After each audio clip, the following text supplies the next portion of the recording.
ఓం క్లీం కృష్ణాయ గోవిందాయ గోపీజనవల్లభాయ నమః. శ్రీమద్భాగవతాన్ని కల్పవృక్షము నుండి కిందకు వచ్చిన ఒక పండుతో పోల్చారు. వేదం ఒక కల్పవృక్షం. కల్పవృక్షానికి మంచి మధురమైన పళ్ళు కాస్తాయి. ఈ పళ్ళ రసం చాలా బాగుంటుంది. కాకపోతే దేవతలకి మాత్రమే కల్పవృక్ష ఫలాలు దక్కుతాయి, మానవులకి అవి దక్కవు. మానవులకి ఇక్కడున్న ఆరంజి, ఇంకేదో రంజి, ఏమి దిక్కు లేకపోతే గంజి, ఇక్కడ ఈ పళ్ళు దొరుకుతాయి. అందుకని నారద పురాణంలో ఒక 2 అద్భుతమైన శ్లోకాలని వేదవ్యాసుడు నారదుని ద్వారా అందించాడు. అహో సదుపభోగాయ సజ్జనానాం విభూతయః కల్పవృక్షః ఫలాఢ్యోపి దేవైరేవోపభుజ్యతే. కల్పవృక్షానికి పళ్ళు కాస్తాయి. ఈ కల్పవృక్షం పళ్ళు దేవతలు మాత్రమే తింటారు. దానివల్ల వాళ్ళకి జరామరణాలు ఉండవు. జర అంటే ముసలితనం, ముసలితనం అయ్యాక చావు. ఈ 2 కలియుగాంతం వరకు ఉండకూడదు అంటే కల్పవృక్ష ఫలాలు తినాలి, లేక అమృతం తాగాలి. అది కూడా కేవలం కలియుగాంతం వరకే. మళ్ళీ కలియుగాంతం అయ్యాక అంతా పోతారు, అది వేరే విషయం. కాబట్టి కనీసం అప్పటిదాకా అయినా మీరా ముసలితనం. నన్ను చూడండి, ఎప్పటికీ ఇలా పొడిచాడులోనే ఉన్నాను. అది చూస్తుంటే నాకు నా మీదే ఆశ్చర్యం, ఆనందం కలిగి, నాకు ఎలాగో మీరు చప్పట్లు కొట్టరు కనుక నాకు నేను కొట్టుకుంటే బాగుండదు కనుక ఊరుకోవాల్సి వస్తున్నారు. కానీ సహజంగా కింద కూర్చోలేక పైన కూర్చోలేక ఎంత యాత్ర పడిపోతున్నారు. ఇట్టే ముసలితనం వచ్చేస్తూ ఉంటుంది. కన్ను మూసి తెరిచేలోపు కాలం మహావేగంగా వెళ్ళిపోతూ ఉంటుంది కనుక కాలాన్ని కదిలిపోతున్న పాముతో పోల్చారు. గొప్ప గొప్ప వాళ్ళంతా వృద్ధులైపోతూ ఉంటారు. కాకపోతే ఈ కల్పవృక్షం పళ్ళు తింటే కలియుగాంత వరకు కనీసం ముసలితనం ఉండదు, చావు ఉండదు. ఈ పళ్ళు దేవతలే తింటారు. వేదం ఒక కల్పవృక్షం, అనగా వేదములలో ఉన్న మంత్రములన్నిటినీ ఒక చెట్టు కింద తయారు చేశారు. ఆ చెట్టు వేద కల్పవృక్షం. దీనికి ఒక పండు కాసిందిట. ఆ పండు పేరే భాగవతం అన్నారు.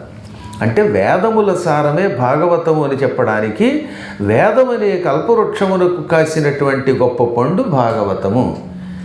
ఈ పండు కొయ్యకుండా తనంత తానే కిందకి పడిపోయింది. ఓ పండు ఎప్పుడు రాలిపోతుంది? బాగా పండితే, బాగా ముగ్గితే, మిగులు ముగ్గితే. ఆ మిగులు శబ్దం తెలుగులో, అచ్చ తెలుగులో వ్యవహారికంలో పడిపోయి మిగల ముగ్గి అని వాడుతున్నాం. బాగా పండితే తొడిమ తెగి కింద పడుతుంది అనమాట. అలాంటి వాళ్ళు కూడా ఉన్నారు. కొంతమంది ఇళ్లలో యాపిల్ చెట్లు ఉన్నాయి, ఎవరు కొయ్యరు, తినేవాళ్ళు లేరు, అలా రాలిపోతూ ఉంటాయి. ఒక ఇంట్లో పీచు అనే పండు ఉంది. ఆ పండు రాలిపోతుంటే గుండెలు పీచు పీచుమంటూ ఉంటాయి. అలా రాలిపోతూనే తినేవాళ్ళు లేరు. అంటే పండు బాగా పండింది కనుక రాలిపోయింది అనమాట. ఈ వేదం అనే కల్పవృక్షమునకు భాగవతం అనే పండు పండి ఎవరూ కొయ్యకుండా తనంత తాను కిందకి రాలిపోయింది. ఆ పండును తీసుకొచ్చేట సుకుడు కొట్టాడు. అంటే చిలక కొట్టిందనమాట. అసలే అది వేదం. ఆ కల్పవృక్షానికి కాసిన పండు, ఆ పండు ఆపై చిలుకు కూడా కొట్టింది. చిలుకు కొట్టిన పండు ఎంత రుచిగా ఉంటుందో తిన్నవాళ్ళకి తెలుస్తుంది. మీకు నేను చెప్పేది ఉంది, చిన్నప్పుడు చిలక కొట్టుడు కూడా తిన పాటలు పాడుకున్న వాళ్ళే. ఆ పండు కూడా తినలేరేమో కలియుగంలో ఉన్న మానవులని దాన్ని పిండి తొక్క తీసి టెంక గింజలు పక్కన పారేసి ఆ రసాన్ని వడగొట్టి ఒక గ్లాసులో పోసిస్తే గుటుక్కుని తాగడం తేలిక కదా. అలా సిద్ధం చేయబడిన రసమే భాగవతం అనేటటువంటి పురాణ రసము అన్నారు. అంటే భాగవతం ఎంత గొప్పదో ఆలోచించండి. వేదములలో ఉన్న మంత్రములు సామాన్యులకు అర్థం కావు. ఇప్పటికి కూడా చాలామంది అలా ఏదో చదువుకుపోతూ ఉంటారు మొక్కుబడికి. అందులో ఏ పదానికి ఏం అర్థం ఉందో తెలియదు. రోజు చదివే పదాలకు అర్థం తెలిస్తే అప్పుడు పొందే ఆనందం వేరు. ఆ అర్థం తెలిసిన లోతులు తెలియవు. ఇవన్నీ కష్టంతో కూడిన పనులు. అదే భాగవతం అయితే దానిలో ఉన్న నిగూఢమైన అర్థం సారము రూపంలో, కథారూపంలో, శ్రీకృష్ణ పరమాత్మని లీలా రూపంలో మనకు అందించారు. అందుకని భాగవతం వింటే వేదకల్పవృక్షము నుంచి తనంత తాను కిందకి జారబడినటువంటి పండు రసం తాగినట్టుగా మానవుడు ఈ జన్మలో ముక్తి పొందుతాడు. అది తాగాలంటే వాడిలో గురుభక్తి ఉండాలి. ఇప్పుడు కలియుగంలో మంత్రోపదేశం పొందేవాళ్ళు చాలామంది ఉన్నారు, కానీ వాళ్ళకి సంపూర్ణ భక్తి ఎక్కడుంది? గురువుగారిని ఎలా పూజించాలో ఆ స్థాయిలో పూజిస్తేనే, అపూర్ణమైన భక్తి ఉంటేనే మంత్రం యొక్క ప్రభావం ఉంటుంది. ఓ మంత్రం ఇచ్చేలోపు కంగారు పడిపోతారు కొంతమంది అనమాట. ఇంతేనంటారా అండం ఏమిటి వాడి ముఖం? డాక్టర్ గారి దగ్గరికి వెళ్ళాక డాక్టర్ గారు మందు ఇస్తుంటే ఇది సరిపోతుందా అండి, ఇంజక్షన్ పడవక్కర్లేదా అండి? ఈ మధ్యన పామర్లు ఉన్నారనుకోండి, భాషణ అనేవాళ్ళు, ఇండియసన్ పడవకపోతే కండియసన్ బాగుపడుద్దా అండి అంటాడు వాడు. అంటే డాక్టర్ గారికి మండికి ఏం చేస్తాడు? 10 రూపాయలు పొడుస్తాడు. 10 రూపాయలు అంటే నా చిన్నప్పుడు మాట. ఇప్పుడు $10 వచ్చి $1000 దాకా వెళ్ళింది. కాబట్టి డాక్టర్ గారి దగ్గరికి వెళ్ళినప్పుడు ఆయన చెప్పినటువంటి మాట విని ఆయన సలహా పాటిస్తే లాభం తప్ప, మనం సొంత పెత్తనంతో వాగితే కొన్ని ఇబ్బందులు వస్తూ ఉంటాయి. అలాగే గురువులు, నాయన నీ జాతకం పదే చూడక్కర్లేదు, నీకు ఈ మంత్ర అనుష్ఠానం వల్ల లాభం ఉంటుంది, ఈ పారాయణ వల్ల లాభం ఉంటుందని చెప్పినప్పుడు వినిపించుకోకుండా ఇలా చేయకూడదా, ఇదే సరిపోతుందా అని కొందరు అమాయకంగా అడుగుతారో, లేక గురువుగారు ఫ్రీగా దొరికాడని అడుగుతారో తెలియదు. అదో పిచ్చి అనమాట. క్లీం అన్న ఒక్క బీజమును జపించి దేవీ భాగవతం 3వ స్కంధంలో సుదర్శనుడనేటటువంటి పాండవ వంశపు రాజు అమ్మవారి అనుగ్రహం పొంది శత్రువులు జయించి అయోధ్య నగరానికి రాజయ్యాడు. ఐం అనే ఒక్క బీజం పంది నోటిలోంచి వస్తే విని సత్యవ్రతుడనేవాడు మహాపండితుడయ్యాడు. ఒక్క అక్షరం, అది కూడా పంది నోట్లోంచి వస్తే వినే వాడు బాగుపడ్డాడంటే గురువులు నిన్న ఐంకారమో క్లీంకారమో హ్రీంకారమో ఏదో ఒక బీజముతో కూడిన ఒకనొక మంత్ర జపం చేసుకోనాయినా అని మంత్రదీక్షిస్తే ఇది సరిపోతుందా అండి, జాతకం అంతా చూడక్కర్లేదా అండి అని అడుగుతున్నారంటే వాళ్ళు ఎంత అమాయకులు అనిపిస్తుంది అనమాట. అంటే వాళ్ళకి మంత్రం మీద నమ్మకం ఉన్న ఈ ఇచ్చే గురువు మీదో, లేకపోతే గురువు ఇచ్చిన కాస్త మంత్రం సరిపోదనో ఏదో ఎక్కడో చోట ఒక అవిశ్వాసం ఉన్నది. ఈ అవిశ్వాసం వల్ల దెబ్బతింటారట. మంత్రే తీర్థే ద్విజే దైవే దైవజ్ఞే భేషజే గురువు యాదృశీ భావనాయత్ర సిద్ధిర్భవతి తాదృశి. మంత్రము మీద నీకు ఎంత ఎక్కువ నమ్మకం ఉంటే ఆ మంత్రం అంత బాగా ఫలిస్తుంది. తీర్థస్థలానికి వెళ్ళినప్పుడు ఇది తీర్థయాత్ర, ఇది కాశీ, ఇది గంగా అనే నమ్మకం ఉంటేనే ఆ తీర్థ ప్రభావం మన మీద ఉంటుంది. ఒక పురోహితుడి దగ్గరికి వెళ్ళినప్పుడు వాడిని నమ్మితేనే వాడు చేయించుకున్న పనుల వల్ల మనకి లాభం ఉంటుంది. దైవం మీద నీకు ఏ దేవుడు అంటే ఇష్టమైతే ఆ దేవుడి మీద కఠోర విశ్వాసం ఉంటేనే ఆ దేవుడు నిన్ను రక్షిస్తాడు. సగం నమ్మి నమ్మకపోతే ఉపయోగం లేదు. దైవజ్ఞుడి మీద, జ్యోతిష్కుడి మీద నీకు నమ్మకం ఉండాలి. భేషజే వైద్యుడి మీద, ఆ వైద్యుడి మీద నమ్మకం ఉంటేనే వైద్యం ఫలిస్తుంది. అన్నిటికంటే చివరిని ఏమన్నారు? గురువు. నీ గురువు మీద నీకు ఎంత ఎక్కువ నమ్మకం ఉంటే ఆయన ఇచ్చిన మంత్రం అంత బాగా పనిచేస్తుంది. మా గురువుగారు కూడా మాతో కారులో వచ్చారండి, కాఫీ తాగాడండి, ఆయన ఇచ్చిన మంత్రం పనిచేస్తుందంటే నీకు కాఫీ కూడా మిగలదు. ఆయన చెప్పాడు. మహానుభావుడు వేదవ్యాసుడు 10,000 మంది శిష్యులతో రాసు పుసుకు తిరిగినప్పుడు ఆయన నమ్మాలి. వేదవ్యాసుడిని ఎప్పుడైనా వాడు మా గురువుగారేనండి, మా చేత అన్నం తెప్పించు తిన్నాడండి అని అనుంటే వాళ్ళు ఏమైపోయేవారు? ఎంత కూడా రాసుకు పూసుకు తిరిగిన పక్కనే మంచం మీద పడుకున్న అనుక్షణం ఈయన గురువు దైవం అనే భావనతో తిరిగారు. అందుకే వాళ్ళు తరించారు. అదే లేకపోతే ఇవాళ వేదవ్యాసుడి శిష్యులకి అంత శక్తి వచ్చేది కాదు. గురువుల యొక్క లక్షణం అదే. వాడు మనతో తిరుగుతున్నట్టు సామాన్యులాగే కనపడి, మనలాగే మానవ దేహాలతో ఉన్నట్టుగా కనపడి తరింపజేస్తారు.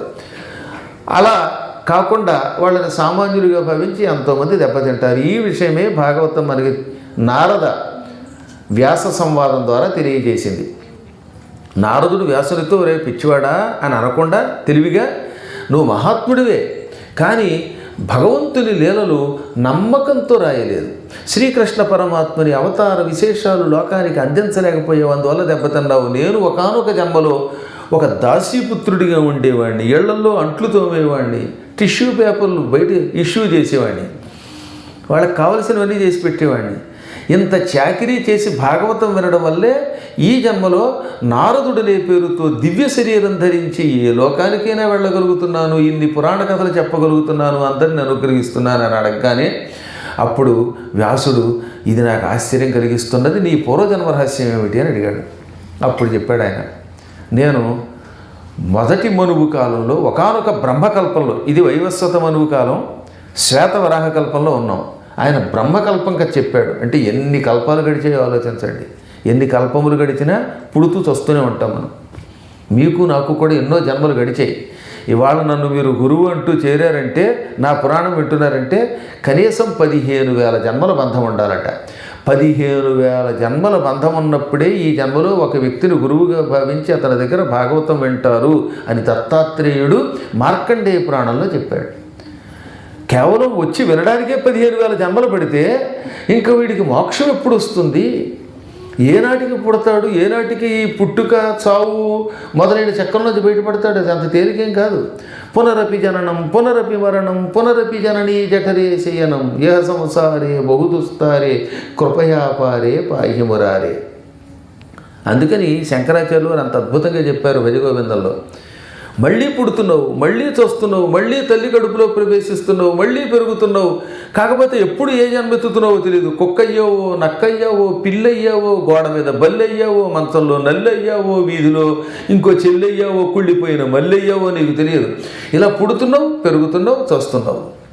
అందువల్ల ఈ సంసారం ఒక సముద్రం లాంటిది.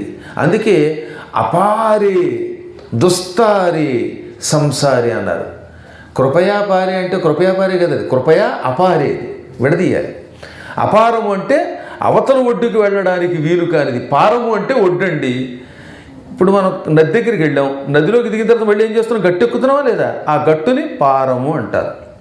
అపారము అంటే ఒడ్డు కనపడటం లేదు, నదిలో కొట్టుకుపోతున్నాడు లేక సముద్రంలో కొట్టుకుపోతున్నాడు, అటు ఇటు ఎటు చూసినా ఒడ్డు కనపడదు, అంతా నీరే. అప్పుడు దాన్ని అపారము, ఒడ్డు కనిపించనిది అన్నాం. అలా గట్టు కనిపించని భయంకరమైన విశాలమైన ఈ సంసారం అనే సముద్రంలో నుంచి కృపయా దయతో మురారే శ్రీమన్నారాయణ పాహి రక్షించు. కారణం పుడుతున్నాం, చూస్తున్నాం, మళ్ళీ పుడుతున్నాం, మళ్ళీ చూస్తున్నాం. ఇప్పుడు ఈ జన్మలో మీ అదృష్టం బాగుంది, మానవులే పుట్టారు. ఈ భాగవతం వినకుండా ఇంట్లో కూర్చుని వాడు భాగవతం వాడు చేశాడు అనుకుందాం, ఈ భాగవతం మానేసి. అప్పుడు ఏమవుతుంది? వచ్చే జన్మలో అనమాట ఇదిగో పిచ్చి జన్మలు ఎత్తుతారు. అక్కడ ఉడతా ఊచ్చుగాను, ఇంకో చోట బల్లిగాను, తొండగాను, వాడి మొహం మండగాను ఏదో పుడతాడు. అప్పుడు ఆ జన్మలో ఏమవుతుందో తెలియదు. పాపం ఏ పాము వచ్చి తొండను పట్టుకు తినేస్తుంది. ఈ పాముని మళ్ళీ ముంగేసి కొరుకుతుంది. ఈ ముంగేసని మళ్ళీ ఇంకో పులి తింటుంది. ఆ పులిని ఎవడో వేటాడతాడు. ఇలా జీవితాలు వెళ్ళిపోతూనే ఉంటాయి. అలాంటి జీవితములు 15,000 గడిచి మీరు ఈ జన్మలో భాగవతం వినగలుగుతున్నారండి. ఈ జన్మలో ఈ భాగవతం వీలున్నప్పుడల్లా ప్రతి 2 ఏళ్లకోసారి ఒక సప్తాహ దీక్షతో చేయించుకుని వినండి. మళ్ళీ జన్మ అంటూ ఉంటే అడగండి. మళ్ళీ పునర్జన్మ పొరపాటును కూడా ఉండదన్నమాట. వాళ్ళు ఎవడో బల్ల మీద గుద్ది చెప్పాట, నాకు బల్ల అక్కర్లేదు, ఇంకోటి అక్కర్లా, నెత్తి మీద జల్లగొట్టేనే చెప్పచ్చు. భాగవతం యొక్క గొప్పతనం అటువంటిది. భాగవతం వల్ల ముక్తి రాకపోతే ప్రపంచం తల్లకిందులైనా వాడికి ముక్తి ఇవ్వలేదు. అందువల్ల నారదుడు చెప్పాడు, ఒకప్పుడు బ్రహ్మకల్పంలో నేను ఒక పల్లెటూరులో పుట్టాను. చిన్నప్పుడే తండ్రి పోతే మా అమ్మ నేను ఒక్కడే కొడుకుని గనక చాలా ప్రేమగా జాగ్రత్తగా చూసేది. పుడుతూ ఉంటారు, పోతూ ఉంటారు, పట్టించుకోరు కొంతమంది. వాడిపోయారు, వీడిపోయారు, సమాధులు, దెబ్బలు ఏమీ చూడక్కర్లా. హాయిగా భగవంతుడు ఇచ్చిన శరీరాన్ని భక్తితో నమ్ముకోవటం, పరమాత్మ కథ వినడం, మన కర్తవ్యం మనం చేయటం. గురు భక్తి మాత్రం విడిచిపెట్టకుండా ఉండాలి. ఈ నారదుడికి దాసీపుత్రుడిగా ఉన్నప్పుడు పూర్వజన్మ సంస్కారం వల్ల పెద్దల ఎడల గౌరవం కలిగింది. వాళ్ళమ్మేమో అందరిళ్లలో పాచి పనులు చేసి అంట్లు తోమి వాళ్ళు ఇచ్చిన పదార్థాలు పట్టుకొచ్చి కొడుకు పెట్టి పెంచి పోషిస్తూ ఉంటే ఇతడు పెద్దల్ని గౌరవిస్తూ వాళ్ళ దగ్గర కథలు వినేవాడు, పురాణ కథలు వినేవాడు. ఒక 8 సంవత్సరాల వయస్సు వచ్చింది అతనికి. ఆ కాలంలో చాతుర్మాస్యం ఏర్పడింది. ఒకసారి ఆషాఢమాసంలో శుక్లపక్షంలో ఏకాదశి తిథి నుంచి కార్తీక శుక్ల ఏకాదశి వరకు ఈ 4 నెలలు శ్రీ మహావిష్ణువు పాలసముద్రంలో నిద్రకు ఉపక్రమిస్తాడు. అందుకని దాన్ని ఏమంటారు? చాతుర్మాస్య కాలము, 4 నెలల కాలం. ఆషాఢ శుక్ల ఏకాదశి నాడు పడుకునే ఏకాదశి కనుక శయన ఏకాదశి, శయన ఏకాదశి అంటారు. సరిగ్గా అక్కడి నుంచి కార్తీక శుక్ల ఏకాదశి వరకు 4 నెలలు అన్నమాట. ఈ 4 నెలలు నిద్రించినట్టుగా మన కోసం నటించి మనల్ని అనుగ్రహిస్తాడు. ద్వాదశి నాడు నిద్ర నుంచి మేలుకొంటాడు. మెలుకు తెచ్చుకోవడాన్ని, మేలుకొనడాన్ని సంస్కృతంలో ఉత్థానము అంటారు. ఉత్థానము అంటే లేచుట, శయనము అంటే పడుకొనుట, ఉత్థానము అంటే లేచుట. ఇప్పుడు కూడా ఉత్థానం పతనం అంటున్నామా లేదా? పతనం అంటే పడిపోవడం, ఉత్థానం అంటే లేవడం అన్నమాట. అలాంటి ద్వాదశి గనక కార్తీక శుక్ల ద్వాదశిని ఉత్థాన ద్వాదశి అంటారు. పూర్వం మహాత్ములైన యోగులు ఈ 4 నెలల కాలం ప్రయాణం చేయకుండా ఏదో ఒక ఊళ్ళో కూర్చుని యజ్ఞాలు చేసి పురాణములు చదువుతూ ఇతరులకు చెబుతూ ఇలా పారాయణలు చేయిస్తూ ధర్మ కార్యక్రమములతో జీవితం గడిపేవారు. అలా గడుపుతున్నప్పుడు వాళ్ళకి సాయం చేసిన వాళ్ళందరూ కూడా ఉత్తమ గతులు కడతారు. ఒకసారి దాసీపుత్రుడిగా నారదుడున్న ఈ ఊరికి చాతుర్మాస్య కాలంలో కొందరు ఋషులు వచ్చారు. మహాత్ములైన ఋషులు, ఆ కాలంలో ఋషులు. కౌండిన్యుడు, అత్రి, మరీచి, దక్షుడు, అగస్త్యుడు, కపిలుడు, అంగిరుడు, శాండిల్యుడు, క్రతువు, కణ్వుడు, కుత్సుడు, భృగువు, విశ్వామిత్రుడు, మైత్రేయుడు, మార్కండేయుడు, ఆసురి, వామదేవుడు, కపి, దుర్వాసుడు, బకుడు, వ్యాఘ్రపాదుడు, మాండవ్యుడు మొదలైన మహానుభావులైన ఋషులు అలా తీర్థయాత్రలు చేస్తూ అక్కడికి వచ్చారు. అక్కడికి వచ్చాక 1-2 రోజుల్లో చాతుర్మాస్యం ప్రారంభమవుతుంది. అందుకని వాళ్ళు ఏమన్నారన్నమాట, ఆ ఊళ్ళో అవసరాల పంతులు గారు లాంటి వారు ఒకరు ఉన్నారు. వీళ్ళ అవసరం కనుక, అయ్యా బాబు మాకు అవసరం వచ్చిందండి, మేము 4 నెలలు ఇక్కడే ఉండి చాతుర్మాస్య దీక్ష చేద్దాం అనుకుంటున్నాం, మాకు అవకాశం ఇవ్వండి అంటే వాడు ఆశ్చర్యపోయి, ఇంతకంటే అదృష్టం ఏమిటండి, మేము బతిమాని అడగాలి, వాట్సాప్లు చేసి మెయిల్లు చేసి టిక్కెట్లు కొని బకెట్లతో డబ్బులు ఖర్చు పెట్టి అడగవలసిన అవసరం లేకుండా మీరే వచ్చారంటే మా అదృష్టం కదా, మాకు తోట ఉన్నది, ఈ ఉద్యానం మీకు ఇచ్చేసాం, ఇందులో మీరు మకాం పెట్టి మీరు అనుకున్న పనులన్నీ చేయండి, మాకు మధ్యాహ్నం పూట పురాణాలు వినిపించండి అని అన్ని ఏర్పాట్లు చేశారు. వీళ్ళు అక్కడ మకాం పెట్టి కలశ స్థాపన చేసి దీక్షా కంకణధారణ ఊళ్ళో వాళ్ళందరి చేత చేయించారు. ఎక్కువ మంది రైతులు ఉంటారు కదా అక్కడ, అందులో సరిగ్గా వ్యవసాయ కాలం, అందుకని వీళ్ళంతా ప్రతిరోజు పొద్దున్నే వ్యవసాయానికి వెళ్ళి మధ్యాహ్నం 1 గంట 2 వచ్చేవారట భోజనాలు చేసి. ఈలోపు వీళ్ళు ఏం చేసేవారు, ఈ ఋషులు వాళ్ళు చేయవలసిన యజ్ఞాలు, వాళ్ళకి అవకాశం ఉన్నంత వరకు పారాయణలు అర్చనలు చేసేవారు. అందరూ మధ్యాహ్నం 2 భోజనం చేసి అక్కడ కూర్చుంటే తోటలో వీళ్ళు పురాణాలు చెప్పేవారు. ఒక్కడు చెప్పడం కష్టం, అంత పురాణం. అందుకని ఆ రోజులు అంతమంది ఋషులు వక్తలు ఉండేవారు, వాళ్ళు చెప్పడం మొదలెట్టారు.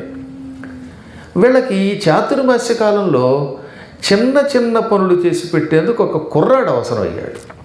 పెద్దవాళ్ళ చేత అన్ని పనులు చేయించలేం కదా, మరీ బొత్తుగా ఎంత మీరు శిష్యులైనా ఆ వయసు కలిగిన వాడిని ఏమండి కాస్త టిష్యూ పేపర్ తెచ్చిపెట్టండి, నాకు ఎంగిల్ కాసి పెట్టుకెళ్ళండి అంటే ఏం బాగుంటుంది. ఆయన మంచివాడే చేస్తాడు, ఆయన ఏం దుర్మార్గుడు కాదు, ఆయన ఏం పాపాత్ముడు కాడు, గురువుగారు ఆజ్ఞను ధిక్కరించేవాడు కాడు. అయినా కొన్ని పనులు కొంతమందిగా చేయించగలుగుతాం. అందుకని మాట వినడానికి సుముఖంగా ఉండేవాడు కుర్రాడైతే ఎప్పుడు పడితే ఇక్కడ మా దగ్గర ఉండొచ్చు కనుక బరువు బాధ్యత లేనివాడైతే బాగుంటుంది అనుకుని ఒక కుర్రాడిని అప్పగించండి అన్నట్టు వాళ్ళు అన్నారు, మా ఊళ్ళో దాసి ఉందండి, ఆవిడ కొడుకు పరమ బుద్ధిమంతుడు, వాడైతే కదలకుండా అక్కడే ఉంటాడు, మళ్ళీ 2 నిమిషాల తర్వాత 3వ నిమిషం నాకు డ్రైవింగ్ లైసెన్స్ కావాలని పారిపోవడం, అందువల్ల ఈ కుర్రాడిని అప్పగిస్తున్నాం అన్నారు. సరే ఈ కుర్రాడిని అప్పగించారు. అక్కడితో జాతకం మారిపోయిందండి ఆ నారదుడికి. ఆ మహాత్ముల దగ్గర చేరి ప్రొద్దుటే వారికంటే ముందు లేచేవాడు. మళ్ళీ వాళ్ళు వచ్చి లేపడం కాదు, నాయనా లేనాయనా కాస్త కాఫీ తీసుకురా నాయనా అని వీళ్ళు లేపవలసిన కర్మ లేకుండా వాడు లేచేవాడు, స్నానం చేసేవాడు, వీళ్ళకి కావలసినవన్నీ అక్కడ పెట్టేవాడు. దండకమండలాలు అందించడం, చెంబులతో నీళ్లు అందించడం, దీన్ని బట్టి ఆలోచించండి. వాడు దాసీపుత్రుడు, వాడు నిష్ఠాగరిష్ఠులైన ఋషులు, అయినా కమండలం, దండం, మడినీళ్ళు అన్నీ ఇచ్చాడంటే మహాత్ములకి భక్తి ముఖ్యము. వాడెవడు ఏ వర్ణము అనేది అవసరం లేదు, ఇది దృష్టిలో పెట్టుకోవాలి. అన్ని రకాలుగా సేవ చేశాడు. వాడు కూడా చిన్న పనులు చెప్పేవారట. కుర్రాళ్ళకి పెద్ద పనులు ఏం చెబుతాం, అందుకని ఏదోనైనా దర్భలు తెచ్చిపెట్టు, ఆ కమండలం తెచ్చిపెట్టు, కాషాయ వస్త్రాలు ఆరేసి పెట్టు అంటే ఆరేసి పెట్టేవాడు. అప్పుడు చైల్డ్ లేబర్ అనే గందరగోళం లేదు కనుక ఈ విధంగా కుర్రవాడు వాళ్ళకి 4 నెలలు సేవ చేసి పెడుతూ వాళ్ళు భోజనం చేశాక వాళ్ళు పెట్టిన ప్రసాదం తినేవాడు. వాళ్ళు ఎవరికి వాళ్ళు స్వయం పాకం చేసేవారు. ఆ రోజుల్లో ఆడవాళ్ళ చేతి పాకం తినకుండా మగవాళ్ళకి ఋషులకు కొన్ని నియమాలు ఉండేవి. ఎందుకని వీళ్ళంతా 10 సార్లు వస్తూ ఉంటే వీళ్ళు కర్మగాలి సంసారంలో ప్రవేశిస్తామేమో అనే భయంతో వాళ్ళ వంట వాళ్ళే చేసుకునేవారు. అందుకని వంట చేశాక భగవంతుడికి నివేదన చేసి వాళ్ళు తిన్నాక ఈ కుర్రాడికి పెట్టారట. వాళ్ళు ఎంత అదృష్టవంతులండి. ఒక గిన్నెతో అన్నం వండాక ఆ అన్నం కొంత మీరు వడ్డించుకుని మిగిలిపోయిన అన్నాన్ని ఇతరులకి పెట్టకూడదని ఒక శాస్త్రం. అది ఎవరికి పెట్టాలి? చిన్నపిల్లలకి, బంధువులకి పెట్టాలి. అంతేగాని మీ ఇంటికి పిలిచి నన్ను అన్నం వండుకుని మీరు అందులోంచి వడ్డించుకుని ఆ మిగిలిపోయిన అన్నాన్ని ఎంగిలి చేయలేదండి అని నాకు పెడితే అది ఒట్టి ఎంగిలి, మహాపాపం. ఇంతకంటే పాపం మరొకట్లేదు. ఎందులో చెప్పారు ఇది? భాగవతంలో ప్రథమ స్కంధంలో చెప్పారు. అందుకని పెద్దల్ని పిలిచినప్పుడు అసలు రుచి కూడా చూడొద్దన్నారు. కుదరకపోతే సచ్చేసేడి ఏం చేస్తాం, ఉప్పు కారం ఒకవేళ చూడాల్సి వస్తే అందులో ఇలా వేలెట్టి మాకి మళ్ళీ వేలెట్టి ఆ వేలుతో పెట్టకూడదు, మహాపాపం. మాయిదారు కూడా ఈ బఫే అనే పేరుతో పళ్ళాలు పుచ్చుకొని జైలు పక్షుల్లో తిని అది పట్టుకొచ్చి పెట్టడం గురువు గారికి. అసలు ఎట్టి పరిస్థితుల్లో శేషాన్నం పొరపాటును కూడా గురువుకి పెట్టరాదు. పెడితే వచ్చే జన్మలో గొంతుక్కి పుండు పుట్టి అన్నం తినలేక చచ్చిపోతారు. వాడి కొంతమందికి థ్రోట్ క్యాన్సర్ వస్తుంది, అన్నం తినలేరు. కారణం ఏంటో తెలుసా? ఈ ఎంగిలి పెట్టడమే. వార్ధక్యంలో కొంతమంది అన్నం తినలేక ఎందుకు చచ్చిపోతారంటే ఎంగిలి పెట్టడం వల్లే. పొద్దున్న వండిన అన్నం లేక పొద్దున్న వండినటువంటి పులుసులు ఇటువంటి ఫ్రిడ్జ్లో పెట్టి వేడి చేసి పెద్దలకు పెట్టిన పాపం వల్ల ఎంతమంది నరకానికి వెళ్ళారో గరుడ పురాణంలో ఉంటుంది చూడండి. అందువల్ల ఈ రోజు నుంచి మనం గుర్తుపెట్టుకోవాలంటే మర్చిపోయాను. అటు సూర్యుడు ఇటు పొడిచిన మహాత్ములకి పెద్దలకి తాజాగా అప్పటికి వండి పెట్టవలసిందే, లేదా మాట్లాడు కోరుకోవాల్సిందే. ఏమండి మేము వండలేమండి, ఈ పండు తిని మీ బతుకు మీరు బతకండి అనాలట. అందుకని శేషాన్నం పొరపాటు కూడా పెట్టరాదు. వీళ్ళు ఏం చేసేవారు మరి? తాము వండుకున్న అన్నం తాము తిన్నాక దీన్ని ఎవరికి పెట్టాలని చెప్పారు? ఈ మిగిలిపోయిన అన్నం గిన్నెలో కొంత అన్నం వడ్డించుకున్నాక మిగిలిపోయిన అన్నం, కూర వడ్డించుకున్నాక కొంత కూర మిగులుతుంది, పులుసు మిగులుతుంది, లేదా ఏవో చపాతీలు మిగులుతాయి, దిక్మాల చపాతీలు పూరీలు పక్కన పెడితే మంచి అద్భుతమైన అట్లు మిగిలాయి. ఇటువంటివి ఈ వీళ్ళకి పెట్టాలి. ఎవరికి? ఈ పిల్లలకి, ఇంట్లో వాళ్ళకి పెట్టాలి. లేకపోతే దాని దాసదాసి జనాలకి పెట్టాలి. అంతే తప్ప గురువులకు పెట్టరాదు. కుర్రాడు కనుక ఇతడు వాళ్ళకి దాసుడు అంటేవాడు కనుక ఈ ఇతనికి పెట్టేవారు. మంగళమనుచును వారల ఎంగిలి భక్షింతు అని నారదుడు చెప్పాడు. ఏమంటే గిన్నెలో వండిన అన్నంలో కొంత వడ్డించుకుంటే మిగిలిపోయిన దాన్ని ఎంగిలి అన్నారంటే ఇప్పుడు ఈ బఫే చూస్తే నారదుడు చెంబు నీళ్ళలో దూకి తెచ్చిపోవడం. అసలు మిగిలిన అన్నమే ఎంగిలిటే, అది శేషాన్నమే ఎంగిలిటే. ఇక అటువంటిప్పుడు వీళ్ళు నిజంగా రామరామ ఒకళ్ళ చేతులు ఒకళ్ళ మూతులు ఒకళ్ళు నాక్కుంటూ తింటూ ఉంటే రామరామ జుగుప్స్ వస్తున్నాడు. ఎందుకంటే కుక్కలను ఏమనిపిస్తుంది ఒక్కొక్కసారి. నేను అనలేదు, ఆసుడు అన్నాడు, మళ్ళీ నా మీద పడకండి. ఈ కలియుగంలో ఏంటో తెలియదు కానీ దిక్కుమాల బఫే అనేది తయారయ్యి కంపు చేసి పారేసింది విందు భోజనాన్ని. అందంగా కూర్చుని ఎంత ముచ్చటగా ఉండేదో పూర్వం అలా తింటూ ఉంటే. ఇప్పుడు ఆ శేషాన్నాన్ని ఆయన తిన్నాడు. అది యజ్ఞప్రసాదము. మహాత్ములు దేవతలకి నివేదన చేసి తాము తినగా మిగిలిన అన్నం పెడితే దాన్ని యజ్ఞప్రసాదం అంటారు. ఈ మాట ఎవరు చెప్పారు? భగవద్గీతలో కృష్ణుడు యజ్ఞశిష్టాన్నం అని పలికాడు దాన్ని. అటువంటి వాళ్ళు జ్ఞానులు అవుతారు. అందుకే పూర్వం ఒక కుక్కర్తోనో దేనితోనో అన్నం వండి అక్కడికి గురువుగారికి ఇచ్చాక ఆయన వడ్డించుకున్నాక మిగిలింది మేమే అంటే మేమని పోటీ పడి తినేవారండి. ఇప్పుడు కూడా డాలస్సులో అలా తింటున్నారు భక్తులు. కృష్ణపద్మ గారు లాంటి వాడు. అంటే ఎంత భక్తులు ఆలోచించండి. అదొక ధర్మం.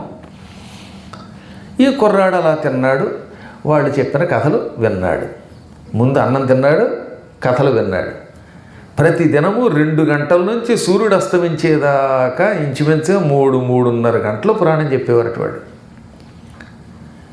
ఇప్పుడు మన వాళ్ళ భోజనం చేసిన తర్వాత పురాణానికి వస్తే అక్కడ చెప్పేవాడు తప్ప మిగతా వాళ్ళంతా కూడా యోగనిద్ర. పైకి తెలియకుండా కళ్ళదోడు ఒకటి, నల్ల కళ్ళదోడు. అది ఎక్కువలాడు తమిళనాడులో ఉండేవాడు, తెచ్చేవాడు ఆ నల్ల కళ్ళదోడాడు. ఆ వెనక ఏముందో తెలియదు ఆ భావం మనకి. అలాగా మా చెడ్డ బాధ. పైకి ఏమన్నా అంటే భోజనం చేసాకలా కూరికేస్తూ కుర్చీలో కూర్చుని మరి ఏమన్నా అంటే లేదండి మేము యోగా చేస్తున్నామండి అన్నాం. యోగా ఏమిటి వీడు మహానికి రోగా అయినా సరే యోగం అన్నాం. సరే ఏం చేస్తాం, నమ్మక తప్పదాయి. అందుకని ఇప్పుడు ఏం చేశారనమాట, మీ అందరికీ మధ్యాహ్నం 2 to 3:30 పెట్టకుండా సాయంత్రం 6-6:30 మధ్యలో పెడుతున్నారనమాట. రమ్మన్నా రాలేనుకోండి, ఎందుకంటే అందరికీ వర్క్. ఆ వర్క్ చేయకపోతే ఆఫీసర్ ఇస్తాడు జర్క్. ఆ తర్వాత వీడి బతుకు అంత స్థానం నుంచి క్లర్క్ స్థాయికి పడిపోతుంది. ఆ రోజులు వేరు, ఆ వ్యవసాయ పనులు వేరు. కనుక వ్యవసాయం పగలంతా చేసుకుని హాయిగా భోజనం చేసి అలసిపోయి వచ్చి భోజనం చేసి కూడా విన్నారు. వాళ్ళు ఉత్సాహంతో విన్నారు. పాటలు పాడిస్తూ ఉంటే భజన చేసేవారు. ఒక్కొక్కడు పాడిస్తుంటే అమ్మశక్తిలాగా ఇక్కడి నుంచి అరిస్తే అక్కడ దాకా వినపడేది అప్పట్లో అనమాట. ఇప్పుడంటే ఇలా కంఠాలు సరిగ్గా లేక మైకులు పెడుతున్నారు. కానీ పూర్వం ఇక్కడ అరిస్తే చివరికి ఎక్కడికి కనపడేదండి, 10-12 మైళ్ళు కనపడేది. మా చిన్నప్పుడు చెల్లియో అని అరిచాడంటే ఆ దెబ్బకి మైకులు చిల్లుబడిది, చెల్లియో కాదు చిల్లియో అన్నట్టుగా అయిపోయేవి. అలా అరిచేవారు, ఆ కంఠాలు వాళ్ళు అలా చక్కగా పాడించేవారు. ఈ కుర్రాడు ఆనందంతో వాళ్ళు చెబుతున్న కథలు విని పరవశించిపోయాడు. అప్పుడప్పుడు సంతోషంతో ఆనందవాశ్రువులు అలా వచ్చేసేవన్నమాట. వారల్ విష్ణు చరిత్రముల్ చదువగా వర్ణింపగా పాడగా ఆరావంబు సుధారస ప్రతిమమై అశ్రాంతమున్ వీనులం చేరం. వాళ్ళు శ్రీమన్నారాయణుని కథలు మనోహరంగా చెప్పేవారు. శ్లోకాలు గానం చేసేవారు, వచనం చదివినట్టు చదవకుండా శ్లోకంలో చదవాలి. అంతే తో రావణని సీతాయ అంటే శ్లోకాలు అవుతుంది శోకం. అందుకని వాళ్ళు పాడేవారట. అందుకే వర్ణింపగా పాడగా అప్పుడు ఆ శబ్దం చెవుల్లో పడి ఇతన్ని ఊర్ధ్వలోకాలకి తీసుకుపోయేది, ఎక్కడికో వెళ్ళిపోయాడనే మాట అలా వాడారన్నమాట. ఆనందంతో పరవశించి కన్నీళ్లు కార్చేవాడు. ఇట్టే 3:30 గంటలు గడిచిపోయేది. వాడు స్వస్తి అనగానే అప్పుడే అయిపోయిందండి అనేవాట. అంటే అతనికి అంత భక్తి శ్రద్ధ ఏర్పడ్డాయి. కొంతమంది అయితే ఎంత అవుతుందా లేదా, దిక్కుమాలాడు వదులుతాడా లేదా అని వాచ్య చూసుకుంటారు. కానీ ఆయన అలా చూసుకునేవాడు కదట. ఎంత మంచివాడు, ఎంత గొప్పవాడు, ఎంత నిష్ఠాగరిష్ఠుడు. అలా విన్నాడు. 4 నెలలు గడిచిపోయింది. ఇట్టే అప్పుడే దీక్ష అయిపోయిందా అని ఈ కుర్రాడు ఏడ్చేశాడు. మిగతా వాళ్ళందరూ అయిపోయింది పోన్లే అనుకున్నారు తప్ప, ఎందుకంటే 4 నెలలు చాకరీ చేయటువంటి మాటలు ఏంటండి. పైకి ఎన్ని కబుర్లు చెప్పినా 10 రోజులు ఇంట్లో పడేడిస్తూ వీళ్ళు పొద్దున్నే వీళ్ళకి కాపీలు ఇవ్వడాలు, వీళ్ళందరినీ పోషించడాలు, సాయంత్రం పూట మళ్ళీ రాగానే అట్లు అంటాడు ఒకడు. ఏదో పెట్టింది తినక మాకు చపాతీ వద్దు, కూర వద్దు, మాకు పూరీ కూర కావాలి, లేకపోతే ఇంకోటి కావాలి అంటూ ఉంటారు కదా కొంతమంది. ఏదో అంటే నేను వీళ్ళ గురించి చెప్పలేదంటే వీళ్ళు చాలా మంచివాళ్ళు, ఏం పెడితే తింటారు, కానీ వాడు కూడా అన్నీ పెడుతున్నారు, అది వేరే విషయం. కానీ ఇవన్నీ తీర్చడంటే అంత తేలిక. 10-12 రోజులు ఒక వ్యక్తిని ఇంట్లో పెట్టుకు పోషించడమే మాటలా అన్నారు. గురువుగారి పరివారాన్ని పోషించడం కంటే ఐరావతాన్ని పోషించడం తేలిక అన్నట్టు ఎవడు. అలాగా 4 నెలలు ఇన్ని 100 మంది ఋషుల్ని ఇంట్లో పెట్టుకుని వాళ్ళకి కావలసినవి ఇచ్చి చాకరీ చేసి ఉంటారు కాబట్టి వీళ్ళు ఇక వెళ్ళి రండి అన్నారు భక్తితోటి. మళ్ళీ ఇంకోసారి రండి అన్నారు. మళ్ళీ నెక్స్ట్ ధ్రువభవన్లా. అందరి బాధ ఒకటే, అంతటి మహాత్ములు వెళ్ళిపోతున్నారు, అద్భుతంగా కాలం గడిచింది, తప్పదు కదా వాళ్ళు వెళ్ళిపోతారు, మళ్ళీ ఒకసారి వచ్చి చేస్తే బాగుండు అని వీడుకొని ఇచ్చారంతా. కానీ ఈ కుర్రాడు మాత్రం వాళ్ళకి వీడుకొని ఇవ్వడం కాకుండా వెంటబడి వెళ్ళిపోవడం మొదలెట్టాడు. ఇదేమైనా ఆయన మా వెంట వస్తున్నావంటే, స్వామి ఈ 4 నెలలు అలౌకిక ఆనందం పొందాను, నన్ను మీరు వైకుంఠానికి పంపారు, మీ కథల ద్వారా నన్ను వైకుంఠానికి పంపేశారు. ఇప్పుడు నేను ఇంక ఈ ఊళ్ళో ఉండలేను, నాకు తల్లి వద్దు, ఇల్లు వద్దు, ఈ భోజనాలు వద్దు, నన్ను మీతో తీసుకుపోండి, నా భోజనం నేనే సంపాదించుకుంటాను, మీకు శ్రమ కాకుండా మీ వెంట వస్తాను, నన్ను తరింపచేయండి అంటే వాళ్ళు అన్నారు, నాయన నీ తల్లి పాపం ఒంటరిది, చిన్నప్పుడే తండ్రి పోయాడు, ఇక నువ్వు ఒక్కడివే కొడుకువి, కొడుకు తల్లికి తండ్రికి సేవ చేయకుండా సన్యాసం పుచ్చుకోవడం ధర్మం కాదు, వాళ్ళ అనుమతి లేకుండా బయటికి వెళ్ళకూడదు. అందుకే ఎప్పటికి కూడా సన్యాసం పుచ్చుకోవాలంటే ఏం చేయాలి, పెళ్ళికి ముందైతే తల్లిదండ్రుల అనుమతి ఉండాలి, పెళ్ళి అయ్యాక సన్యాసం పుచ్చుకోవాలంటే ఆ ఒక్క భార్య యొక్క అనుమతి ఉండాలి. ఆవిడ వదలకపోతే బొమ్మాళి అని పట్టుకుంది అనుకోండి, వీడు ఏదో రకంగా కాళ్ళు పట్టుకుని సేవ చేసి బతిమాలైనా ఆవిడ అనుజ్ఞ తీసుకుని సన్యాసించాలి. అంచేత సువాసినిగా ఉన్న భార్య ఒప్పుకుంటే కానీ వీడు సన్యాసి అవడు. నువ్వు తల్లిని ఒప్పించడం కష్టం, నా మాట విను, కొంతకాలం మీ తల్లికి సేవ చేయి, నీకు సమయం వస్తుంది, భగవంతుడి మీద నమ్మకంతో ఉంటే సమయం వచ్చినప్పుడు పరమాత్ముడు నిన్ను తన దగ్గరికి తీసుకుంటాడు అనగా, సరే మీ మాట కాదన్ను, మళ్ళీ మీ దర్శనం అయ్యేదాకా నిత్యం ఆ కథలు గుర్తుండేటట్లుగా నాకు ఏదైనా మంత్రం ఇవ్వండి అనగా, అప్పుడు వాళ్ళు ఆయనకి ఓం నమో భగవతే వాసుదేవాయ అనే 12 అక్షరీ మంత్రం ఇచ్చాడు. వాళ్ళకి నమస్కరించి వాళ్ళనే తలుచుకుంటూ ఇంటికి వచ్చి తింటున్నా, తిరుగుతున్నా, త్రాగుతున్నా, పడుకున్నా, సర్వకాల సర్వావస్థలలో విడిచిపెట్టకుండా ఓం నమో భగవతే వాసుదేవాయ అనే మంత్రం అలా జపం చేస్తూనే ఉన్నాడు ఆయన. ఎంత తొందరగా భవబంధాలు విడిచిపెడతామా, నేను ఆ గురువుల దగ్గరికి పెడతానా అని ఆయన అనుకుంటూ ఉంటే, వీళ్ళమ్మేమనుకునేదట పాపం, మా అబ్బాయి 8 ఏళ్ళు, క్రమంగా 9లోకి వస్తాడు, ఆ తర్వాత 10, 16 ఏళ్ళు వచ్చి రాగానే మంచి పిల్లని చూద్దాం. ఆ పిల్ల కూడా అమెరికా పిల్ల, మేసన్ అయితే మరీ బాగుంటుంది, మా సన్నకి పనికి వస్తుంది. ఆ తర్వాత వాడికో సన్నో ఇంకొకళ్ళు పుట్టుకొస్తారు. ఆ మనవళ్ళతో కాలక్షేపం చేయొచ్చు. వాడు ఎంగిల్ నోటితో అమ్మమ్మ బామ్మ అంటూ ఉంటే అదొక అందం. మీద పోస్తూ ఉంటే ఆ మూత్రం కూడా మా గాత్రానికి మంచి పవిత్రం అవుతుంది అనుకుంటూ పాప ఈ పిల్లలు వ్యామోహం ఏది. ఇంకా వీడికి 8 ఏళ్ళు, అప్పుడు వీడికి పెళ్ళైపోవాలి, పిల్లలు రావాలని ఆవిడ అనుకునేదిటే. ఏంటో ఈ తల్లిదండ్రులకండి ఎప్పుడు పిల్లలకు పెళ్ళి అవుతుందా? మనవలు మనవరాళ్ళు వస్తారా? మళ్ళీ ముని మనవలు మనవరాళ్ళు వస్తారా? ఎప్పటికీ ఇదే వ్యామోహం. పిల్లలు, ఆ పిల్లలు మళ్ళీ అందరూ ఎవరిళ్ళు వాళ్ళు కట్టుకోవాలి, మా ఇల్లు మాకు ఉండాలి. మళ్ళీ వెళ్ళినప్పుడు న్యూయార్కులో పిల్లల దగ్గర అక్కడ ఒక ఇల్లు మాకు ఉండాలి, అదేదో మేసన్లో మా ఇల్లు మాకు ఉండాలి, ఇంకో డాసన్లో మా ఇల్లు మాకు ఉండాలి, హడ్సన్లో ఇల్లు ఉండాలి, అన్ని చోట్ల అన్నీ ఉండాలి. ఇవి మెయింటైన్ చేస్తూ ఉండాలి, అప్పుడప్పుడు అద్దెకిస్తూ ఉండాలి. ఆ అద్దెల్లోంచి వచ్చేటటువంటి $1,00,000 సంవత్సరానికి వస్తే అందులో ఒక సెంటు మాత్రం గురువు గారికి ఇవ్వాలి. ఎంత ఉదాత్తతో, ఎంత దాతృత్వమో! ఇలా కోరికలు ఉంటూనే ఉంటాయి. ఆవిడికి ఆ కోరికలు, వీడికేమో మోక్షం పొందాలనే కోరిక. కొద్ది రోజులు గడిచింది ఇంతా చేసి, ఒక రోజున ఈ భవిష్యత్తు గురించి కలలు కంటున్న వీళ్ళమ్మ తెల్లవారుజామున తాను పనిచేస్తున్న యజమాని ఇంటికి వెళ్ళింది. ఆయన ఇంటికి వెళ్ళి ఆవుల పాలు పితికి ఆయనకి ఇవ్వాలి. అందుకని తెల్లవారుజామున లేచింది. పూర్వం తెల్లవారుజామున లేచేవారు, ఇప్పుడు పెందలాళ్ళే 10ంటికి లేచిపోతున్నారు. ఆదివారం పెందలాడే 10ంటికి లేచారు గురువుగారు అన్నాడు ఆయన. అంటే ఉత్తర రోజుల్లో ఎప్పుడు లేస్తాడు. పాపం లేచి ఆవుల శాలకు వెళ్ళింది. అది అమావాస్య, కటిక చీకటి. ఆ చీకట్లో ఆవులకి గడ్డి వేసి పాలు పితుకుదామని పెడుతున్న ఈవిడ ఆ గడ్డి మేట్లో చూడక ఓ పాముని తొక్కింది. భయంకరమైన నల్లని తాచుపాము, ఇంత పడగ ఉన్న తాచుపాము. ఆ తాచుపాము తోకలా తొక్కింది. తొక్కడంతో కస్సును లేచిపోయింది ఆ పాము. భయంకరమైన బుసలు కొడుతూ ఒక్కసారి నుదుటి మీద కాటేసింది. నీలాయత భోగ ఫణ వ్యాళానల విషమహోగ్రవన్నిజ్జాల మాలా వినిపాతితయై వ్రాలెన్ నన్ను గన్న తల్లి వసుమతి మీదన్. నల్లని విశాలమైన పడగ కలిగిన ఆ పాము తోక తొక్కడంతో కస్సులు లేచి కాటు వేసింది. ఆ కాటు వేయడంతో భయంకరమైన విషాగ్నికి ఆవిడ ఆన్ ది స్పాట్ చచ్చిపోయింది. వాడి తక్షణం చచ్చిపోయింది. నల్లగా శరీరం మాడిపోయింది. వణికిపోతూ కుమార అని ఒక కనుపరిచి కింద పడిపోయింది.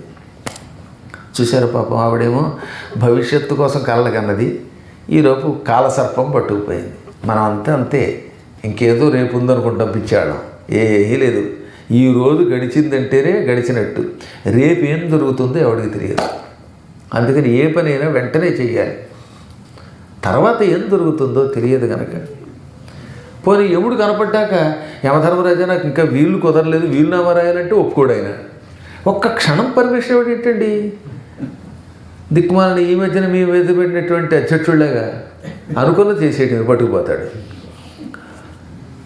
పాపం ఆవిడ కింద పడి చచ్చిపోయేసరికి చుట్టుపక్కల వాళ్ళంతా వచ్చి అయ్యయ్యో ఈ శబ్దానికి మేము వచ్చాం చూసాం చచ్చిపోయింది ఈవిడ. ఈ కుర్రాడు ఎంత దురదృష్టవంతుడు, చిన్నప్పుడే తండ్రిని కోల్పోయాడు, ఇప్పుడున్న తల్లి పోయింది, ఇంక వీడిని రక్షించేవాళ్ళు ఎవరూ లేరు అని బాధపడుతూ ఉంటే ఈయనేమనుకున్నాడు, నాకు తల్లి అనే ఒక బంధం ఉన్నది, ఈ బంధం వల్ల నేను గురువులతో వెళ్ళి తరించలేకపోతున్నాను అనుకుంటే పరమాత్మే ఈ బంధం పట్టుకుపోయాడు, ఇక నాకే బంధం లేదు అనుకుని, అంటే ప్రేమ లేక్కసుమా వైరాగ్య సంపన్నుడు కనుక ఈ పుట్టడం పెరగడం చావటం అంత దైవలేలా అనుకున్నాడు. ఈ తల్లి శవానికి దాన సంస్కారాలు చేశాడు, చేయవలసిన కార్యక్రమాలని చేశాడు. ఇంటి మీద వ్యామోహం లేదు కనుక ఇల్లు ఊళ్ళో ఉన్న పెద్దలకు అప్పగించి మీ ఇష్టం ఏదో ఒకటి చేసుకోండి అన్నాడు. నాకు ఏ సంబంధం లేదు ఈ ఊరితో అన్నాడు ఆయన. నాకు ఏ సన్ను అక్కర్లా, మా సన్ను అక్కర్లేదు, మీ సన్ను అక్కర్లేదు అని వదిలేసి ఇంకా మా గురువులు ఎక్కడున్నారని వెతుక్కుంటూ బయలుదేరాడు. ఏం వైరాగ్యం అది! చచ్చిపోతున్న జేబులో పెట్టలేం మనం. అటువంటిది ఆ మహానుభావుడు అంత చిన్న వయస్సులో అన్నీ విడిచిపెట్టి గురువుల్ని వెతుక్కుంటూ బయలుదేరాడు. వాళ్ళు ఎటు వెళ్ళారో తెలియదు. అందుకని వాళ్ళ కోసం ఓం నమో భగవతే వాసుదేవాయ అనే మంత్ర జపం చేసుకుంటూ కొండలెక్కాడు, గుట్టలెక్కాడు, సమస్త తీర్థయాత్రలు చేశాడు, మాయా ద్వారకావంతి కాశీ కురుక్షేత్ర గయా ప్రయాగాది క్షేత్రాలన్నీ తిరిగి తిరిగి తిరిగి వేసారిపోయాడు. ఎక్కడ వాళ్ళు కనపడరు, మంత్రాధిష్టాన దేవత అయిన పరమాత్మ కనపడలేదు. ఒక రోజున తిరిగి తిరిగి తిండి లేక అలసిపోయి ఒక భయంకర అరణ్యంలో చేరాడు. ఆ అరణ్యంలో ఎటు చూసిన చెట్లు, ఎటు చూసిన గీజురు బాజురుగా పెరిగిపోయిన వెదురు పొదలు, ఆ పొదల మధ్యలో తిరుగుతున్న పాములు, సింహాలు, పులులు ఒకటి అది చాలా భయంకరంగా ఉన్నది. అక్కడ పెద్ద చెరువు ఉంది. ఆ చెరువులోకి అడుగు పెట్టాడు. పాపం తిండి లేక నీరసంతో దాహంతో అల్లాడిపోతున్నాడేమో. ఒళ్ళంతా కడుక్కొని కడుపారా మంచినీళ్ళు తాగి ఒడ్డు మీద వెదురు పొదల దగ్గర కూర్చున్నాడు. అక్కడ ఒక అశ్వత్థ వృక్షం కూడా ఉంది, రావి చెట్టు కూడా, వెదురు పొదలు ఉన్నాయి. అక్కడ కూర్చొని కళ్ళు మూసుకుని పరమాత్మ నన్ను అనుగ్రహించవా అంటూ ఓం నమో భగవతే వాసుదేవాయ అనే మంత్ర జపం చేయటం మొదలుపెట్టాడు. హఠాత్తుగా కొంతసేపటికి అతని హృదయంలో ఒక అద్భుతమైన కాంతి కనపడింది. కోటాను కోట్ల సూర్యుల కాంతి అది. ఆ కాంతిలో ఒక దివ్య రూపం చూచాడు ఆయన. భాగవతంలో పోతన గారు ఒక గద్యం రాశారు అక్కడ. అది మరియును చారు లక్షణ లక్షిత నఖపాత గొల్ఫజాను జంఘోరు కఠినాభిమధ్యోదరుండును సాదరుండును కంఠసూత్ర కటిసూత్ర హార కేయూర కటక కంకణ మకర కుండల కిరీటాది విభూషితుండును కంబుకంధరుండును పాలనాసాదర వదన కన్నుండును నేల నేరద వర్ణుండును సునక సనందనాది పుణ్య శిశీలాది సఖీ బృంద సేవితుండును శ్రీ పుష్టి తుష్టి కీర్తి కాంతిలోజ్య విద్యా విద్యాది మాయాశక్తి సేవితుండున యొప్పు అపురుషోత్తమునిగాంచి అన్నారు అక్కడ. అనేక శుభలక్షణములతో అందమైన లక్షణాలతో పరమాత్ముడు కనపడ్డాడు. వేలాది చేతులు, వేలాది పాదాలు, వేల కొలది శిరస్సులు, అనేక నేత్రాలు, చెవులకు కుండలాలతో, చేతికి కంకణాలతో, నడుముకి వడ్డాణంతో, వడ్డాణం చుట్టూ గంటలతో, మళ్ళీ అద్భుతమైన మొలత్రాడుతో, శ్రీవత్సం అనేటటువంటి పుట్టుమచ్చ కుడివైపు ఉంటుంది, ఆ లాంఛనంతో, మెడలో కౌస్తుభమణితో, ముక్కు పుడకతో, ఈ కిరీటాలతో, ఆ కిరీటాలకి నవరత్నాలతో అపూర్వ సౌందర్య రాశి అయిన పరమాత్ముడు కనపడ్డాడు. ఆయనని పార్షదులు పక్కనున్న వాళ్ళు సేవిస్తున్నారు. పుణ్యశీలుడు, సుశీలుడు, నందుడు, సునందుడు మొదలైన మహాత్ములంతా చుట్టూ ఉండి సేవిస్తున్నారు.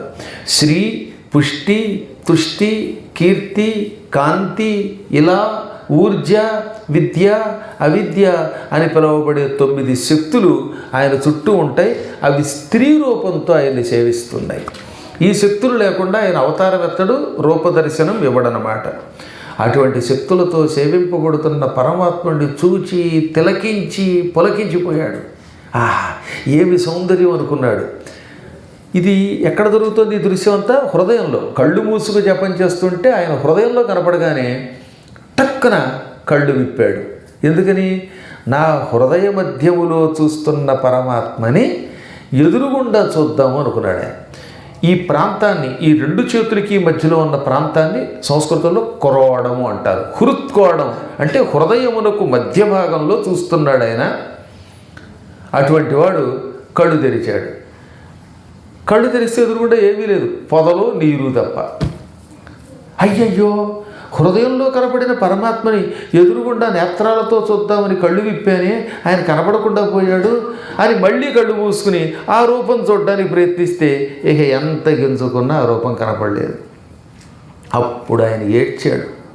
ఎంత తొందరపడ్డాను, త్వరపడి కళ్ళు విప్పాను, విప్పకుండా అలాగే ఉండి ఉంటే ఇంకా కొంతసేపు ఆ దివ్యమంగళ రూపాన్ని చూసేవాడి కదా అని పొరపాటు చేశానని ఏడ్చాడు పాప ఆయన. నువ్వు నాకు ఆ రూపం చూపించకపోతే నేను బ్రతకలేను స్వామి అని తల బాదుకున్నాడు. అప్పుడు ఆకాశం నుంచి మాటలు వినపడ్డాయి. రూపం కనపడకుండా పరమాత్ముడు కేవలం మాట్లాడాడు. దాన్నే ఆకాశవాణి, అశరీరవాణి అంటారు. ఏల కుమార సోషిలగా ఈ భవమందున నన్ను కానగా జాలవు కామ ముఖ్య రిపుషట్కము నిర్దళితంబు చేసి ఉన్మూలిత కర్ములైన ముని ముఖ్యులు కాని కుయోగి కానగాదాలడు. నీదు కోర్కి కొనసాగుటకై నిజమూర్తి చూపితిల్.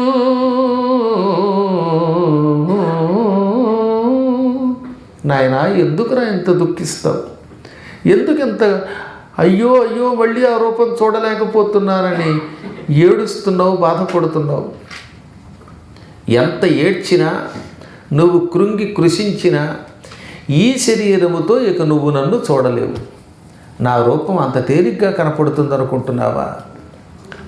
కామ క్రోధ లోభమోహ మద మత్సర్యాలని 6 శత్రువులను జయించి ఇంద్రియ నిగ్రహంతో తపస్సు చేసి ఆహార వాంఛను అదుపులో పెట్టి నిత్యం నన్ను సేవించే మహాత్ములైన యోగులు తప్ప సామాన్యుడు నన్ను చూడలేడు, అజ్ఞాని నన్ను చూడలేడు.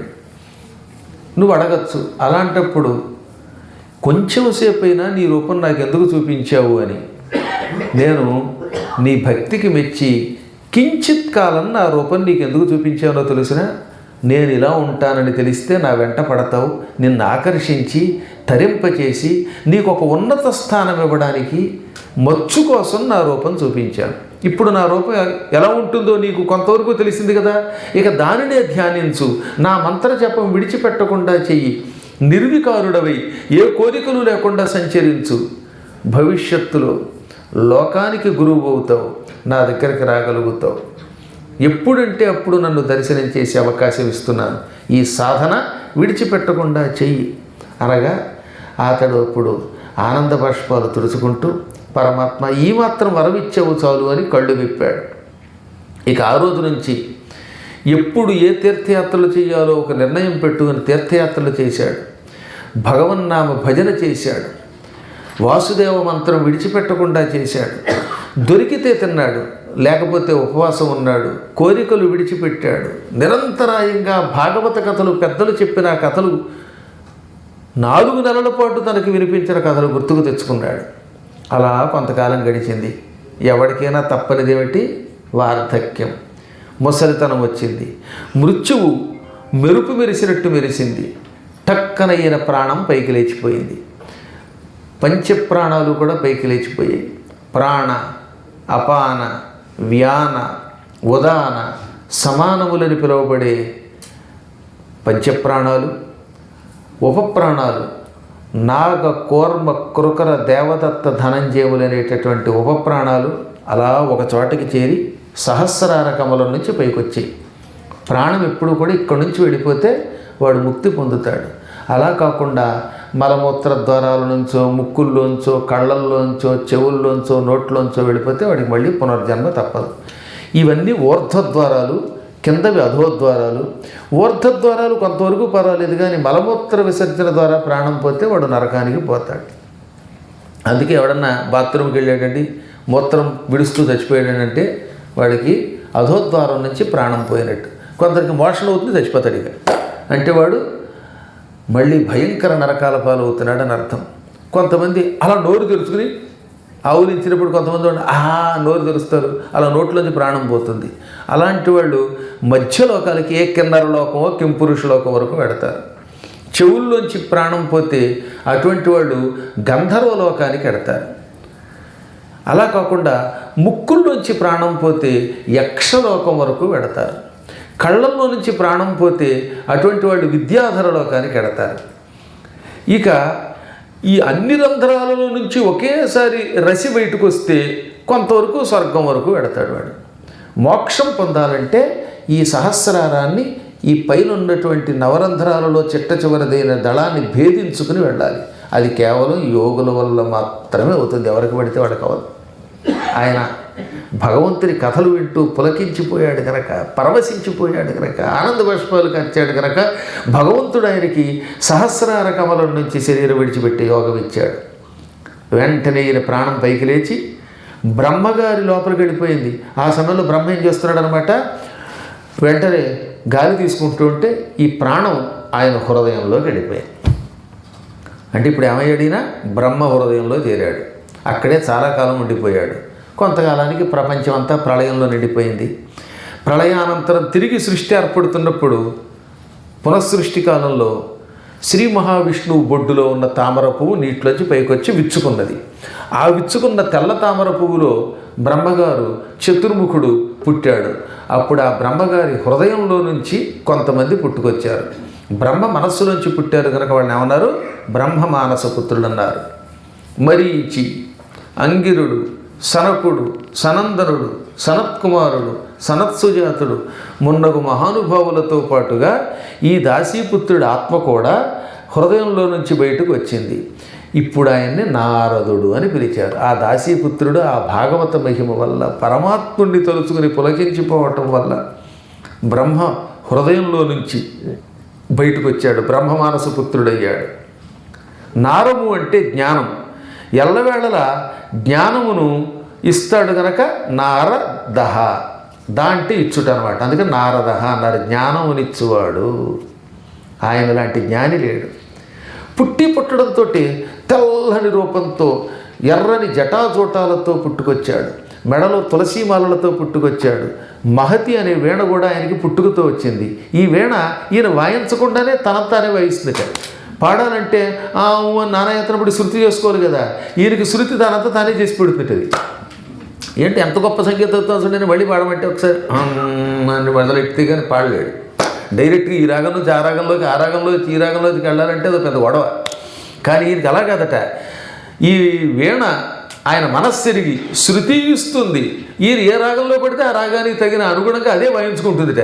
మన వాళ్ళు వాయించమంటే దీన్ని పెట్టుకుని చేతులకు తొడుక్కు కొట్టుకుని టేం టేం అని కష్టపడాలి. అది ఏ టీమీ లేదు, అది గొప్ప టీం వర్క్ చూపిస్తుంది, అదే వాయిస్తుందిట. అందుకని తనయంత తాను శృతులు మోసే వీణ అన్నారు. అటువంటి వీణ దొరికితే ఎంత అదృష్టం అండి. మన చేతులకి వాటికి శ్రమ ఉండదు కదా. ఈయన పాడుకుంటూ పోతే అదే వాయించుకుంటుందిట, ఎవడికి వాడు లెంపలు వాయించుకున్నట్టుగా. అదొక అద్భుతమైన వరం పరమాత్మ ఇచ్చాడు. ఈ కథ నారదుడు చెప్పి చూసావా, ఎక్కడి దాసీపుత్ర జన్మ, ఒక సామాన్య జన్మ. అటువంటిదే వాళ్ళ జగద్గురువులయ్యాను. పిలిస్తే చాలు విష్ణువు నా ముందు నిలబడుతున్నాడు. నేను వైకుంఠానికి దర్జాగా వెళ్ళగలను. నేను వెళ్ళడానికి పాస్పోర్ట్ అక్కర్లేదు, వీసా అక్కర్లేదు, ఇమ్మిగ్రేషన్ అక్కర్లేదు, వాడు ఎందుకు వచ్చావని అడగక్కర్లేదు. హాయిగా అక్కడికి వెళ్ళగలను. వైకుంఠం, కైలాసం వంటి సమస్త లోకాలని తలచుకున్నంత మాత్రం చేత చేరగలుగుతున్నాను. ఇది కేవలం భాగవతం వల్ల వచ్చింది అన్నాడు ఆయన. ఇప్పుడు మీరు ఆలోచించండి, అందుకని భాగవతం చేయటం వల్ల ఎన్ని లాభాలు ఉన్నాయో. నారదుడిలాగే మనం కూడా ఎక్కడికైనా వెళ్ళగలం, బ్రహ్మలాగా తిరగగలం, ఇంద్రుడిలా భోగాలు అనుభవించగలం, చంద్రుడిలాగా ఆహ్లాదంగా ఉండగలం. సమస్తమైన దేవతల యొక్క స్వరూపం భాగవతం వల్ల మన శరీరంలో చేరి మనం సకల దేవతా స్వరూపులం అవుతాం. కాబట్టి వేదవ్యాస, నీవు కూడా భాగవతాన్ని 7 రోజులలో 18,000 శ్లోకములతో రచించి అందించు అనగానే మళ్ళీ వ్యాసుడికి ఒక అనుమానం వచ్చింది. స్వామి, ఈ భాగవతం రాస్తున్నప్పుడు అపశబ్దాలు వస్తాయేమో, నాకు భాష సరిగ్గా రాదేమో అన్నాడు ఆయన. పాపం ఏది వ్యాసుడు అసలు విష్ణు స్వరూపుడు, మొత్తం వేదములు విభజించాడు. అటువంటి ఆయన ఏమంటున్నాడు, ఒకవేళ అపశబ్దాలు వస్తాయేమో అన్నట్ట. మనలాంటి సామాన్యులమేమో అబ్బాయి మేము పండితులం అండి, మాకు అపశబ్దాలు ఇవ్వండి, మేము చెప్పేది ప్రమాణం అండం. ఎవడికి పడేది, ఇదిగో అవి ఒక్కటి చెయ్యండి అన్నాం. ఈ మధ్యన ఇంటర్వ్యూ ఇవ్వాలంటే భయం పట్టుకుంది నాకు ఛానల్కి. ఆ ఇంటర్వ్యూలో నేను చెప్పేది ఒకటి, అక్కడ థంబ్నెయిల్ అంటే హెడ్డింగ్ ఒక రకంగా పెడతాడనమాట. తన అల్లుడి గురించి ఎవరికీ చెప్పని రహస్యాలు చెప్పిన పద్మాకర్ అని పెట్టాడు. నేను మా అల్లుడి గురించి ఏం చెప్పానో నాకు కంగారు వచ్చింది, పొరపాటున బాగానా అని. త్వర చూస్తే అందులో మా అల్లుడు కొడుకులో చూసుకుంటాడని తప్ప ఏమీ లేదు. ఈ హెడ్డింగ్ చూసి 352 మంది చూశారు, 352,000. ఈ మధ్యన ఇంకోటి పెట్టాడు, అవుని గరికపాటి గురించి గుట్టు విప్పిన పద్మాకర్ అన్నాడు. ఏంటో నేనే అతని గురించి ఏం చెప్పాను చూస్తే, గరికపాటి నేను చిన్నప్పుడు స్నేహితులు, ఒకే ఊళ్ళో కొంత తిరిగి, నాకంటే 6 ఏళ్ళు పెద్ద ఆయన. కానీ మేము ఇద్దరం, నాది గణపురం, ఆయన బోడపాడు. చిన్నప్పుడు చాలాసార్లు అవధానాలు చేసాం, ఇద్దరం కలిపి ఎన్నో పాత్రలు వేసామని చెప్పే. అది ఆయన గురించి ఏం చెప్పాను, ఎవరో పొరపాటున ఏమైనా కర్మకాలు తిట్టానా చూస్తే అది ఏమీ లేదు అందులో. చూడండి, అందులో ఉంటుంది అలాగనమాట. ఇలా ఈ థంబ్నెయిల్ చూసినప్పుడు భయం వేస్తుంది. అలాగా కాకుండా హాయిగా అపశబ్దములు లేకుండా లోకానికి పురాణం ఇచ్చిన పరమాత్ముడు ఆయన అపశబ్దాలు ఏం రాస్తాడు. కానీ ఆయన వినయంగా ఏమంటున్నాడు, అపశబ్దములు వస్తే భాగవతం రాస్తున్నప్పుడు తేడా వస్తుందా, బెడిసి కొడుతుందా? అనగా ఏ బెడిసి కొట్టదన్నాడు ఆయన.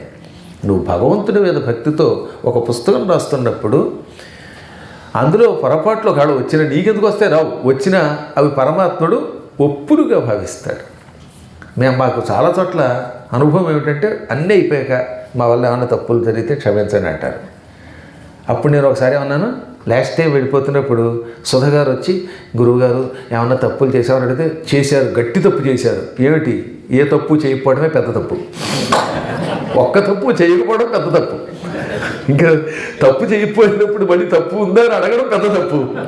అదే తప్పు అంటే అలా ఉండిపోయారు అనుకోండి, అదే మీ ధర్మం. అందుకని వ్యాసుడే తప్పులు వస్తాయని అడిగితే అప్పుడు ఆయన ఏమన్నాడు, అపశబ్దంబుల గూడియున్ హరిచరిత్రాలాపముల్ సర్వపాప పరిత్యాగము చేయుకావున హరిన్ భావింపుచున్ పాడుచున్ జపముల్ చేయుచు వీనులన్ వినుచున శ్రాంతంబు చింతింపుచున్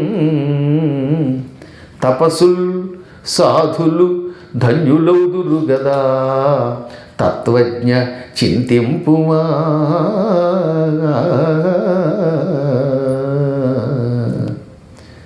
అపశబ్దములతో ఉన్నప్పటికీ శ్రీమన్నారాయణుని చరిత్ర రాయవచ్చు. అది చదువుతూ ఉంటే ఒకవేళ ఏదైనా పొరపాటు శబ్దం వచ్చినా అది మనకి ఏ పాపము ఇవ్వదు. ఇప్పుడు పారాయణ చేసేవాళ్ళంతా ఎంత పండితులైతే మాత్రం ఏదో అపశబ్దం ఒకటి ఉంటుంది, ఒకదాని కూడా చదివితే అదేం కొంప ములగదు. అందుకని అది మొహమాటం లేకుండా పారాయణ చేయొచ్చు. ఈ హరిచరిత్ర ఎటువంటిది? చెప్పేవాడిని, వినేవాడిని, పారాయణ చేసేవాడిని తప్పులున్నప్పటికీ అనుగ్రహిస్తుంది, సకల పాపాలు తొలగిస్తుంది.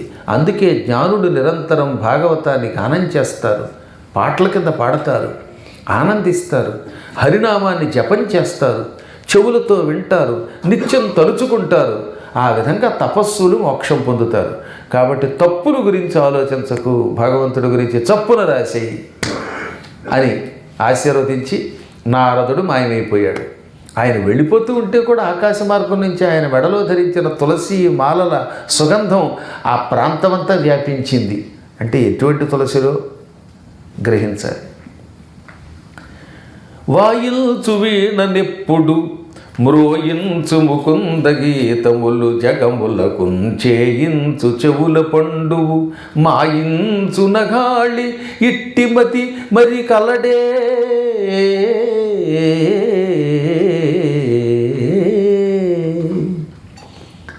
ఎంత అద్భుతమైన పద్యం నారదుని గురించి భాగవతంలో రాశారు.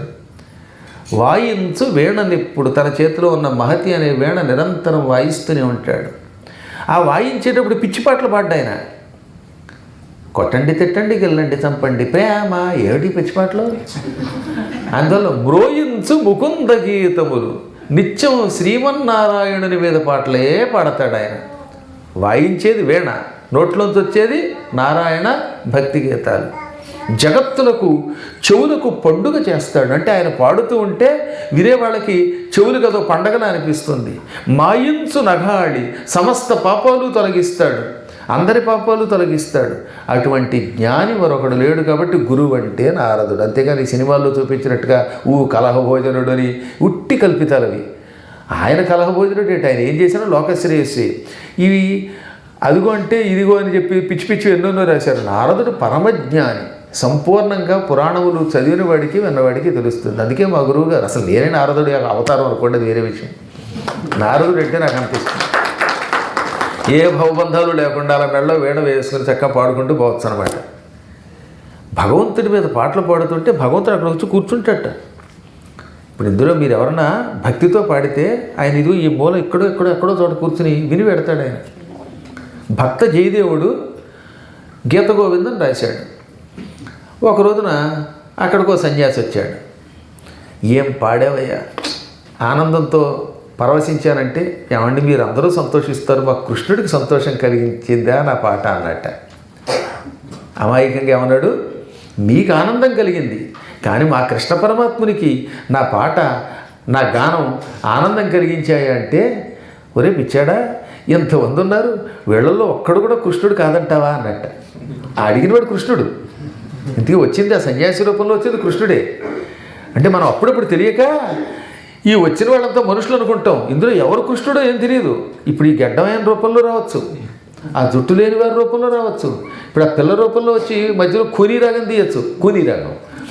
ఈ రకంగా ఏదో రూపంలో పరమాత్మ వస్తాడండో, రాడు అనుకోవద్దు. కాకపోతే మనకి తెలియదు, గ్రహించలేం. ఒక్కోసారి అదృశ్య రూపంలో వస్తాడు ఆయన. భక్త జయదేవుడు స్వయంగా ఆయన జీవిత చరిత్రలో రాసుకున్నాడు. ఆయన యా రమిత వనమాలిన అని ఒక పాట రాస్తున్నప్పుడు కృష్ణుడు అక్కడ కూర్చుని నృత్యం చేసి సన్యాసి రూపంలో నన్ను అనుగ్రహించి అదృశ్యం అయిపోయాక ఆయన కృష్ణుడని జ్ఞానం కలిగేలా చేశాడని రాసుకున్నాడు ఆయన. గోపికలు ఉన్నారు, ఆ గోపికల్లో ఒక గోపిక కృష్ణుడితో క్రీడించింది. కృష్ణుడితో క్రీడించిన ఈ గోపిక హఠాత్తుగా కృష్ణుడు మాయమైపోతే ఆయనకు దూరం అయిపోయింది కదా. బృందావనంలో కృష్ణుడితో గోపికలు తిరుగుతూ ఉండగా కృష్ణుడు మధ్యలో మాయమైపోయాడండి కావాలని. అందులో ఒక ఆవిడ ఆయనతో క్రీడించి ఆయన దూరం అయిపోవడం వల్ల బాధపడింది. ఒక్కొక్కరు ఒక్కొక్క బాధపడ్డారు. ఆ బాధని వర్ణించారన్నమాట.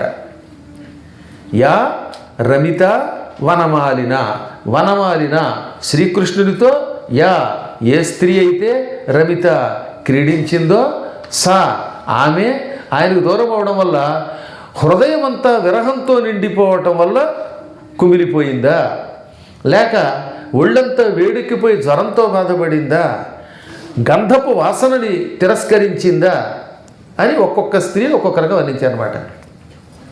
అనిల తరళ కొవలయనయనేనా తపతి నసా కిసలయ శయనేనా యా రమిత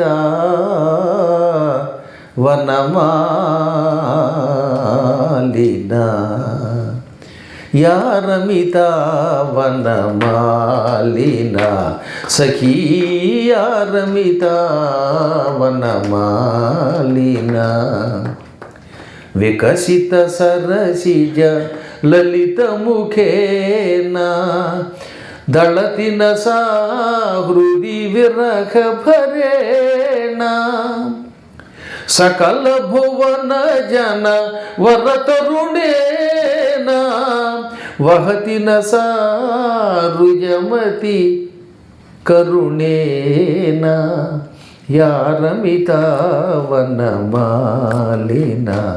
ఎంత అద్భుతమైన భావన. సకల భువన జన వరతరుణేన, సమస్త లోకాల్లోనూ ఇంత అందగాడు లేడు, యువకుడు లేడు అనిపించుకున్నవాడు కృష్ణుడంటే. ఆయనతో క్రీడించిన ఒక గోపిక ఆయనకి దూరం అయిపోవడంతో ఒళ్ళంతా వేడెక్కి శోకం పొందుతోంది. అది ఎలా జాలిగా ఏడుస్తుంది, కన్నీళ్లు కారుస్తూ జాలిగా కృష్ణ నాకు దూరం అయ్యావా అని ఏడుస్తోంది. నల్లని వర్షాకాలపు మేఘం వంటి రంగు కలిగిన కృష్ణ పరమాత్మకు దూరమైన ఒక ఆవిడ హృదయం అంతా విరహంతో నిండిపోగా నిద్ర పట్టక ఏడుస్తోందా, ఇదనవాడి భావన. కాబట్టి అలా పాడుతున్నసేపు కృష్ణుడు అక్కడ ఆ గోపికల మధ్యలో క్రీడించినట్టే అక్కడ క్రీడిస్తాడు ఆయన. నారదుడు పాడితే అలా పరమాత్మ ఎదురుగుండా ఉండేవాట. ఆ విషయాన్ని వ్యాసుడు రాశాడు భాగవతంలో. నారదుడు వెళ్ళిపోగానే వరసగా 7 రోజులు అక్కడే కూర్చుని, ఎక్కడ బదరీలో సరస్వతీ నదీ తీరంలో కూర్చుని రాశాడు. ఆ ప్రాంతమును శమ్యాప్రాసము అంటారు. ఏమంటారు? శమ్యాప్రాసము. ఇప్పటికి కూడా ప్రాంతం ఉన్నది. ఇదో మొన్న వీళ్ళు కూడా వెళ్ళామంటున్నారు కాబట్టి నాతో పాటు వచ్చారు, బదరీ కేదారాలు వచ్చారు. అందులో సరస్వతీ తీరంలో ఒక కొండ ఉంటుంది. ఆ కొండ గుహలో ఒక గుహ వ్యాసుని గుహ, మరొకటి గణపతి గుహ. ఇక్కడ గణపతి, ఇక్కడ వ్యాసుడు ఉన్నారు. అక్కడే భారతాన్ని గణపతి రాసి పెట్టాడు. ఏమి స్థలం, దివ్యస్థలం. అక్కడికి అడుగు పెట్టడం తపస్సు. పూర్వజన్మ పాపం వల్ల అక్కడికి అడుగు పెట్టలేరు. అట్లయితే అద్భుతమైన ఆ దివ్యస్థలంలో మేము ఎన్నిసార్లు తిరిగాము, ఎన్నిసార్లు భాగవతం పాడుకున్నామో తెలియదు. అక్కడ వ్యాసుడు 7 రోజులు భాగవతం రాశాడండి. అక్కడికి వెడితే ఇంద్రియాలు అదుపులోకి ఉంటాయి కనుక శమ్యాప్రాసము, ఇంద్రియములను కూడా అదుపులో పెట్టి ఆహారం ఇచ్చే స్థలము అన్నారు దానిని. భాగవతంలో శమ్యాప్రాసం రాశారు దాన్ని, ఆ సరస్వతీ తీరాన్ని. మన భారతదేశంలో ఎటువంటి స్థలాలు ఉన్నాయి? భాగవత భారతాలు రచింపబడిన స్థలం, సరస్వతీదేవి నదిగా మారడానికి తపస్సు చేసిన స్థలం, ఆకాశగంగ అక్కడ అలకనంద అనే పేరుతో ప్రవహిస్తున్న స్థలం, నరనారాయణులు తపస్సు చేసిన స్థలం, అక్కడ నారాయణుడి గుడి ఉంది. అక్కడికి దగ్గరలోనే గంధమాదన పర్వతం, ఆంజనేయ స్వామి ఇప్పటికి కూడా ఉంటున్న దివ్యస్థలం. ఇటువంటి స్థలం బదరీ దగ్గరనే చెప్పేది. ఇంకా కేదారం మళ్ళీ ఇంకొక కోణం, అది దీనికి దానికి మధ్యలో ఏకంగా ప్రయాణమే ఓ రోజున్నర పడుతుంది మనకి. కేవలం బదరీలో నరనారాయణులు తపస్సు చేశారు. శమ్యాప్రాసం అనే పేరుతో ఉన్న ప్రాంతంలో వ్యాసుడు భాగవతం రచించాడు, భారతం రచించాడు, గణపతి రాసి పెట్టాడు. సరస్వతి అక్కడ నదిగా మారింది. భీముడు పెద్ద రాయి వేసి భీంపుల్లని ఒక వంతెన కట్టాడు అక్కడ. ఆ వంతెన మించే సరస్వతిని దాటుతాం అవతల ఒడ్డుకి. ఇన్ని ప్రదేశాలు, గంధమాదన పర్వతం ఉన్న ప్రదేశం, అవి ఏమీ చూడకుండా మా సన్ కోసం మేసన్ను పెడితే ఏమిటి అని అనిపించేస్తుంది కదా మీకు. అందుకనే అక్కడికి వెళ్ళలేనటువంటి పాపప్రాయశ్చిత్తంగా మీకు మోక్షం ఇవ్వడానికి నారదుడు నన్ను భాగవతం వినిపించడానికి మాట్లాడు. అందరం వెళ్ళలేం కదా. అన్ని తీర్థయాత్రలు చేసిన ఫలం కేవలం భాగవతం వల్ల వస్తుంది. తపోభిరుగ్రైర్వ్రత తీర్థ సేవనై దానైరనేకైర్నియమైర్మఖైశ్చ. ఉగ్ర తపస్సు చేయటం వల్ల, దానములు చేయటం వల్ల, జపములు చేయటం వల్ల, అనేకములైన యజ్ఞములు చేయటం వల్ల వచ్చేటటువంటి పుణ్యం శ్రీమద్భాగవతమును సప్తాహ దీక్షతో గోత్రనామములిచ్చి పారాయణ చేయించుకున్నవాడు పొందుతున్నాడు. అందువల్ల ఇంకా 5 రోజులు ఉంది కనుక కనీసం ఈ 5 రోజుల్లో అయినా గోత్రనామాలు ఇచ్చినా వీళ్ళకి అంత ఫలితం వస్తుంది ఇంచుమించుగా. భాగవత పారాయణం, అందులో పాల్గొనడం, ఆ కథలు వినడం. ఇంకా అదృష్టం ఏంటంటే కొంతమంది మీరు ఇలా ఎదురుగుండా ఉండి వినగలుగుతున్నారు, అది పూర్వజన్మ సుకృతం. అలా వినలేనటువంటి వాళ్ళ కోసమని లైవ్ కూడా ఇస్తున్నాం కదా, దాన్ని వెంటనే మళ్ళీ యూట్యూబ్లో పెట్టిస్తారు. ఒక లైవ్ అయిపోయినా ఇబ్బంది లేకుండా. ఆ విధంగా ఇంట్లో కూర్చుని కూడా ఈ పురాణం వినగలుగుతున్నారు. వీరందరికీ ఎంతో కొంత ఫలితం ఉంటుంది. సంపూర్ణముగా గోత్రనామములతో పాల్గొన్నవాడికి భాగవత సప్తాహ ఫలం ఉంటుంది. అప్పుడు వాడు అనేక తీర్థయాత్రలు, వ్రతములు, యజ్ఞములు, దానములు, మంత్ర జపములు చేసిన ఫలితం కూర్చుని పొందుతున్నాడు. కృతాదౌ బహవో ధర్మాః కలౌ ధర్మస్తు కేవలం పురాణశ్రవణాదన్యో విద్యతే నాపరో నృణాం. కృతయుగం, త్రేతాయుగం, ద్వాపరయుగం వంటి యుగాలలో మానవులు తరించటానికి ఎన్నో ధర్మాలు చెప్పారు. అన్ని ధర్మములు ఈ యుగంలో మనం పాటించలేము, కలియుగ మానవులం గనక. అందుకని కలియుగంలో ఏం చేశారు? ఈ యజ్ఞములు, తీర్థయాత్రలు, నియమాలు, నిష్టలు, ఉపవాసాలు, కఠిన దీక్షలు వహించలేరు నాయన. అందువల్ల కలియుగంలో మానవులు తరించడానికి కేవలం ధర్మ కలవు ధర్మస్తు. కేవలం అంటే ఒక్క ధర్మం ఉన్నది. ఏమిటది? పురాణశ్రవణాత్, పురాణము వినడము కంటే నృణాం, నరులకు అపరహ ధర్మ న విద్యతే, మరొక ధర్మం లేదు. మీలాంటి వాళ్ళంతా ఇక్కడ కూర్చుని గంటన్నరో, గంటో, అరగంటో ఎంతో కొంత పురాణం వింటున్నారే, ఈ వినడమే మీకు ధర్మము. కలియుగ మానవులకి ఇదే ధర్మము. అందుకని ఇలా కూర్చోబెట్టి వినిపించటం. భాగవత్ సప్తాహం పేరుతో ఏదో పారాయణ చేసి పంపేయకుండా మిమ్మల్ని అందరినీ తరింపచేయాలని ఎందుకని సాయంత్రం పూట ఈ హాలు తీసుకున్నారు. హాలు తీసుకోకుండా ఏ జోలికి గోలక వెళ్లకుండా పారాయణ చేస్తే ఖర్చు కలిసి వస్తుందిగా. కానీ కంపల్సరీగా పురాణం వినాలి. అది కూడా శ్రద్ధతో వినాలి. మధ్యలో పారిపోకుండా వినాలి. కొంతమంది అటు ఇటు చేసి పారిపోతూ ఉంటారు కదా, అలా పారిపోకుండా చివరిదాకా శ్రద్ధతో వింటే ఈ జన్మలో తరిస్తారు. నేను చెప్పిన మాట కదా, ఇది వ్యాసుడి శ్లోకమే కదా. పోనీ ఆ శ్లోకం లేదనుకుందామంటే అందులోనే ఉంది, ఎదురుకుండా ఉన్న పుస్తకంలో చూసుకోండి మీరు కావాలంటే. గురువుగారు ఏమైనా కల్పించి రాశారేమో, ఆ కవి కాబట్టి రాసేసారేమో అనుకోక్కర్లేకుండా. ఇందులో ఏ శ్లోకం నేను రాసింది కాదు, నేను అవధానంలో రాసిన శ్లోకం కాదు. ఆయన నేను రాసినది ప్రమాణమే. అయినా ప్రస్తుతానికి వ్యాసుడి శ్లోకమే ప్రమాణం, దాన్ని నమ్మండి. వ్యాసుడే ఈ యుగంలో మనకి గురువు. అంటే గురు పూర్ణిమ అంటే ఆయనకి చేయాలి. ఈ మధ్యన ఎవరికి పడితే వాళ్ళకి చేసేయటం. గురు పూర్ణిమ అంటే స్వామివారికే చేయాలి. ఇప్పుడు ఇక్కడ మీకు ఒక రహస్యాన్ని చెప్పాడు వ్యాసుడు. ఈ మాట దేవీ భాగవతంలో నవమస్కంధంలో కూడా చెప్పాడు. కలియుగంలో గుడికి వెళ్ళినా దేవతలు ఎందుకు అనుగ్రహించటం లేదు? మేము గుడికి వెడుతున్నాం, ప్రదక్షిణ చేస్తున్నాం, గుళ్ళోకి వెడుతున్నాం, పూజ చేయించుకుంటున్నాం, గుళ్ళోకి వెడుతున్నాం, తీర్థం పుచ్చుకుంటున్నాం, అయినా మాకెందుకు ఫలితం రావటం లేదు? కారణం ఏమిటో తెలుసా? ఆ గుడులలో పురాణములు, పారాయణ, ప్రవచనం జరగకపోవడం. కలే ఇప్పుడు వెళ్ళాక దేవీ భాగవతం తీయండి, 9వ స్కంధం తీయండి. కలేహ పంచసహస్రంచ వర్షం స్థిత్వాతు భారతే. కలియుగములో 5000 సంవత్సరములు గడిచాక భారతదేశములో మొదలుకొని సమస్త దేశాలలో ఉన్న ఆలయాలలో ఉన్న దేవతలు రాత్రిపూట ఆలయాన్ని విడిచిపెట్టి వెళ్ళిపోతారు. నదులు తమ శక్తులు ఉపసంహరించుకుంటాయి. అంటే కొంచెం అర్థం అవ్వాలి. ఇప్పుడు గుడి ఉంది, ఆ గుడికి తలుపులు వేసేస్తే రాత్రిపూట ఆ గుడిలో ఉన్న దేవత అందులో ఉండడిక. ఆ గుడిలో కేవలం విగ్రహము లింగమే మిగులుతుంది. అందులో ఉన్న దేవుడు పైకి వెళ్ళిపోతాడు. ఇప్పుడు ఆ దేవుడు మళ్ళీ రావాలంటే ఏం చేయాలి? పొద్దున్నే వచ్చి అర్చకుడు తలుపు తీసి ఆవాహయామి అని ఆవాహన చేస్తే మళ్ళీ ఆ దేవుడు వచ్చి కూర్చుంటాడు. ఆ వచ్చిన దేవుడు భక్తులను అనుగ్రహించాలంటే అక్కడ ఏం చేయాలి? పురాణ పారాయణ శ్రవణం జరగాలి. అందుకని పూర్వం ఏం చేసేవారు అనమాట, గుడి దగ్గర పురాణ మంటపం పెట్టారు. పురాణ కాలక్షేప మంటపం అనే పేరుతో అక్కడ రోజు పారాయణ చేసేవారు, పురాణం చెప్పేవారు. అందుకే అక్కడికి వెళ్ళినప్పుడు కోరికలు తీరేవి. ఇప్పుడు ఏమైపోయింది, గుడులు కొన్ని చోట్ల, ఇప్పుడు పెద్ద పెద్ద ఆలయాలు ఉన్నాయంటే అక్కడ పురాణ శ్రవణం జరుగుతుంది, పారాయణ జరుగుతుంది. శ్రీశైలం అద్భుతంగా పురాణ పారాయణ చేసే పండితులు ఉన్నారు, వేద పండితులు ఉన్నారు, కార్యక్రమాలు జరుగుతున్నాయి. తిరుపతి వాడు చూడండి, ఎస్విబిసి ఛానల్ ద్వారా మనకు పురాణాలు అందిస్తున్నారు. అక్కడ రోజు పురాణ మండపాలు జరుగుతున్నాయి, అవునా? ఇలా కొన్ని ఆలయాలు తప్ప చాలా చోట్ల ఏం జరుగుతుందనమాట, గుడికి వస్తున్నాడా లేదా, గుళ్ళో పురాణం చెప్పినందుకు నా దగ్గర డబ్బులు అడగడం. రామరామ, ఎంత పాపం అండి ఇది. ఆ గుళ్ళో దేవుడు ఎందుకుంటాడు? నేను చెప్పానండి, ఎవడన్నా కోపగించినా ఐ డోంట్ కేర్, ఉన్నట్టుగా చెప్పవలసిన బాధ్యత మాది. కావాలంటే పురాణంలో చూడండి, అసలు రాత్రిపూట వెళ్ళిపోతున్నాడు, ఆయన రావాలంటే జరగాల్సిన కార్యక్రమాలు జరగాలంటే మహాత్ముల్ని పిలిపించాలి. ఎంతోమంది పౌరాణికులు ఉన్నారు, మీకు ఎవరు నచ్చితే వాళ్ళని పిలిపించి వాళ్ళ ద్వారా పారాయణ చేయించి పురాణం చెప్పిస్తూ ఉంటే అప్పుడు ఆ గుళ్ళో దేవతలు వచ్చి కూర్చుంటారు. వెడితే మీకు ఫలితం ఉంటుంది. దేవుడు లేని గుళ్ళోకి వెళ్ళి మీరు ఏం చేస్తే మాత్రం నైవేద్యాన్ని పుచ్చుకోడు. సరితాశ్చ నదీం జగ్ముహు అన్నాడు. దేవతలు మాత్రమే కాదట, నదుల్లో ఉన్న దేవతలు కూడా వెళ్ళిపోతారట. అందుకని రాత్రిపూట గంగా నదికి స్నానానికి వెళ్ళొద్దు, యమునికి వెళ్ళొద్దు అన్నారు.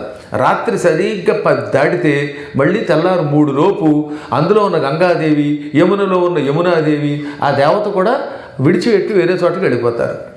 కాకపోతే నదులకి దేవాలయానికి ఒక తేడా ఉంది. దేవాలయంలోకి అర్చకుడు వచ్చి తలుపు తీసి ఆవాహన చేసి దీపం వెలిగించి ఆహ్వానించితే దేవుడు వచ్చి కూర్చుంటాడు. పురాణములు చెప్పడం వల్ల దేవుడు సంతోషించి వచ్చిన వాడు ప్రదక్షిణ చేస్తే వాడు కోరికలు తీరుస్తాడు, ఆ పూజల యొక్క ఫలం ఇస్తాడు. కాబట్టి అక్కడ ఆలయాల్లో అర్చకుడు ఒక పాత్ర, పౌరాణికులది రెండవ పాత్ర. ఈ ఇద్దరిలో ఎవరు లేకపోయినా ఆ గుళ్ళో దేవుడి యొక్క అనుగ్రహం ఉండదు. నదులు అలా కాదట, సంకల్పం చెప్పుకోగానే వచ్చి కూర్చుంటాయి. అందుకే తెల్లవారుజామున 3 లోపు స్నానం చెయ్యరాదు. రాత్రి 10 దాటాక మళ్ళీ తెల్లవారు 3 లోపు నదుల్లో స్నానం చేస్తే సర్వ పాపాలు మనకు చుట్టుకుంటాయి. ఈ భయంకర పాపాల నుంచి బయటపడడం అంత తేలిక కాదు. దానికి ఉదాహరణ చెప్పాలి. పురాణాలంటే స్కాంద పురాణంలో పాండురంగ మహాత్మ్యంలో ఈ విషయం చెప్పారు. పూర్వం పుండరీకుడని ఒక దౌర్భాగ్యుడు ఉన్నాడు. అమ్మకి నాన్నకి ద్రోహం చేసి వ్యసనపరుడై అడవుల్లో పడ్డాడు. వీడు అడవిలో తిరుగుతూ ఒక ఆశ్రమం చేరాడు. అది కుక్కుట మహర్షి ఆశ్రమం. కుక్కుటుడు చాలా గొప్పవాడు. ఎందుకు ఆయనకు ఆ శక్తి వచ్చిందంటే గురుసేవ. ఆయన గురువుగారిని ఆ ఆసనం మీద పడుకోబెట్టి నిద్రపోతుంటే రాత్రి కాళ్ళు వచ్చేవాట. దిక్మాల గురువా, హాయ్ గుడ్ నైట్ అని ఆయనకు ఒక గుడ్డ వేసి పడుకోబెట్టి వెళ్ళిపోయాడు కాదు, కాళ్ళు నొక్కేవాట. ఆ మహానుభావుడు ఆశ్రమం దగ్గరికి వెడితే పాపాలు పోతాయని పేరు. ఇలా ఉండగా గంగా, యమున, సరస్వతి ఈ 3 నదులు ఒకసారి బ్రహ్మ దగ్గరికి వెళ్ళాయి. బ్రహ్మదేవ, ఇక మేము భూలోకంలో ఉండలేము అని ఏడ్చాయి. ఎందుకు ఏడుస్తున్నారని అడిగితే, ఏం చెప్పమంటావు, నీకు తెలియదేముంది, చూడ దుర్మార్గులందరినీ, సకల పాపాత్ములు మాలో స్నానం చేస్తూ బ్రహ్మహత్య, గోహత్య, ఈ హత్య, హత్య వంటి సకల దోష పరిహారార్థం గంగా స్నానం అహంకరిష్యే, యమునా స్నానం అహంకరిష్యే, సరస్వతీ స్నానం అహంకరిష్యే అని సంకల్పం చెప్పుకు స్నానం చేస్తున్నారు. ఆ పాపాలన్నీ మాకు వస్తున్నాయి, మా పాపాలు ఎవరికి అంటగట్టాలి? దీనివల్ల మేము ఆ పాపాలు స్వీకరించి ఎలా అయిపోయామో చూడు అంటే అప్పుడు వాళ్ళకేసి చూశాడు ఆయన. గంగ నల్లగా కాకి కంటే బొగ్గులో మారిపోయింది, యమున నల్లగా అయిపోయింది, సరస్వతి పాపం నాలా అందంగా తెల్లగా ఉండేది, ఆవిడ కూడా ఆ చొక్కాలో మారిపోయింది. అంటే ఈ పాపాలు ఎక్కువైపోయి పాపాలు తొలగించుకోలేక ఏడుస్తున్నారట. ఇంకా కొత్త పాపాలు వస్తే మేము చచ్చిపోతాం, కాబట్టి మా పాపం తొలగనంతకాలం ఇతరులు స్నానం చేస్తే మేము ఉండలేం కనుక ఈ నదీ రూపం విడిచిపెట్టి ఈ భూమిని ఎడారి చేసి మేము కైలాసానికో స్వర్గానికో పోతామంటే అప్పుడు ఆయనే ఉన్నాడు తెలుసా, కంగారు పడకండి. ఈ భూమండలంలో ఒక మహానుభావుడు ఉన్నాడు, పరమ గురుభక్తితో గురువుకి సేవ చేస్తాడు. ఆయన 18 పురాణములు ప్రవచనం చేసే మహాత్ముడు. ఆయన పేరు కుక్కుటుడు. ఆ కుక్కుట మహర్షి అరణ్యంలో ఉన్నాడు, శ్రీశైలారణ్యాలలో. శ్రీశైలం దగ్గర ఉన్న అడవులు ఉన్నాయి, నల్లమల అడవులు. ఆ అడవుల్లో ఆయన ఆశ్రమం కట్టుకుని గురువుగారికి వార్ధక్యంలో సేవ చేస్తున్నాడు. ప్రతిరోజు రాత్రి 10 గంటలు అయ్యాక మీరు స్త్రీ రూపాలు ధరించి ఆశ్రమానికి వెళ్ళండి. ఆశ్రమం చుట్టూతో ఉన్న ఆకులు అవి తుడిచేయండి, అక్కడ కళ్ళాపు చల్లండి, ముగ్గులు పెట్టండి. ఆ తదనంతరం ఆయన కుక్కుట మహర్షి కాళ్ళు కడగండి. గురువుగారి పాదసేవ చేసిన మహర్షి కాళ్ళు కడిగి ఆ నీళ్లు నెత్తిన చల్లుకొని తీర్థంగా తీసుకుంటే ఆ రోజు మీరు పొందిన పాపాలన్నీ పోతాయి. ఇవాళ సప్తమి నాడు జనాలంతా స్నానం చేశారు, ఈ పాపాలన్నీ ఆ నదులకు వచ్చాయి. ఆ రాత్రికి ఆ నదులు వెళ్ళి కుక్కుట మహర్షి కాళ్ళు కడిగి ఆయనకి సేవ చేసి ఆయన పాదతీర్థం తాగితేట ఆ సప్తమి నాడు వాళ్ళు పొందిన పాపాలన్నీ పోతాయి. మళ్ళీ కొత్త పాపాలు అష్టమి నాడు మన వాళ్ళు అంటగట్టచ్చు. అలా ఏ రోజుగా రోజు రాత్రిపూట 10 గంటల నుంచి 3 గంటల వరకు మీరు ఆయన సేవ చేయండి. 3ంటికి వచ్చి మళ్ళీ ఇందులో కూర్చోండి. ఆ సమయంలో మీరు ఇక్కడ ఉండరు కదా, కాబట్టి ఆ సమయంలో ఎవడైనా మూర్ఖుడు ఇందులో స్నానం చేస్తే మీ పాపములన్నీ వాడికి అంటుకోనుగాక. అందుకనే రాత్రిపూట ఏం చెప్పారు, నదీం న విహాయ, నాయన నదిలోకి చేరక బయట ఉండు అన్నారు. ఏ పరిస్థితుల్లో కూడా రాత్రిపూట 10 దాటాక తెల్లవారుజామున 3లోపు మనం స్నానం చేయకూడదు. మళ్ళీ దీనికి ఎక్సెప్షన్స్ ఉన్నాయి. పుష్కరములు వచ్చినప్పుడు ఈ నియమం లేదు. పుష్కరాల్లో దేవతలకి పాపాలు లేవు, ఎందుకంటే కుక్కుట్టుడే వచ్చి అందులో కూర్చుంటట, ఈయన దగ్గరికి వాళ్ళు వెళ్ళక్కర్లా. అందుకే పుష్కరములలో రాత్రి కూడా స్నానం చేయొచ్చు, టైంతో నియమం లేదు. కేవలం పుష్కరాలే కదండోయ్, ఏకాదశుల్లో నియమం లేదు. కాబట్టి ఏకాదశి ద్వాదశి గడియల్లో మీకు రాత్రి 10 to 3 స్నానం చేయకూడదనే నియమం లేదు. కాబట్టి ఏకాదశి ఉపవాసం ఉండి ఏకాదశిలోనూ ద్వాదశి గడియల్లోనూ స్నానం చేసేవాడికి ఆ నియమం లేదు. పుష్కరములు, ఏకాదశి, ద్వాదశి. గ్రహణముల సమయంలో నియమం లేదు. అర్ధరాత్రి 12ంటికి ఆ చంద్రగ్రహణం విడిచిపెట్టింది, అప్పుడు 12:30కి స్నానం చేయొచ్చు. సూర్యగ్రహణం విడిచిపెట్టింది, చేయొచ్చు. ఇంకా మరొకటి ఏంటి, కుంభమేళాలు వచ్చినప్పుడు, కుంభమేళాల్లో కూడా దక్కర్లా. సంక్రాంతులలో మకర సంక్రమణం, మేష సంక్రమణం మొదలైన సంక్రమణములు మొత్తం 12 ఉన్నాయి. కాకపోతే మనకి 2 సంక్రాంతులు తెలుసు. ఒకటి కర్కాటక సంక్రాంతి, మొన్న దక్షిణాయనం వచ్చింది. మళ్ళీ మకర సంక్రమణం. ఇవి ప్రసిద్ధికి ఎక్కాయి, కానీ మొత్తం ఎన్ని ఉంటాయి సంక్రమణాలు? 12. సూర్యుడు మేషరాశిలో ప్రవేశిస్తే మేష సంక్రమణం, వృషభ రాశిలో ప్రవేశిస్తే వృషభ సంక్రమణం, మిథున రాశిలో ప్రవేశిస్తే మిథున సంక్రమణం, కర్కాటక సంక్రమణం, సింహ సంక్రమణం, కన్యా సంక్రమణం, తులా సంక్రమణం, వృశ్చిక సంక్రమణం, మకర సంక్రమణం, కుంభ సంక్రమణం, మేన సంక్రమణం, అలాగే మధ్యలో ధనుస్సు వదిలేసాం. 9 ధనుస్సు సంక్రమణం. అందుకే ధనుస్సు సంక్రమణం ధనుర్మాసం అంటారు. మనకి తమిళులకి ఒకటే తేడా, మనది చాంద్రమానం, వాళ్ళది సౌరమానం.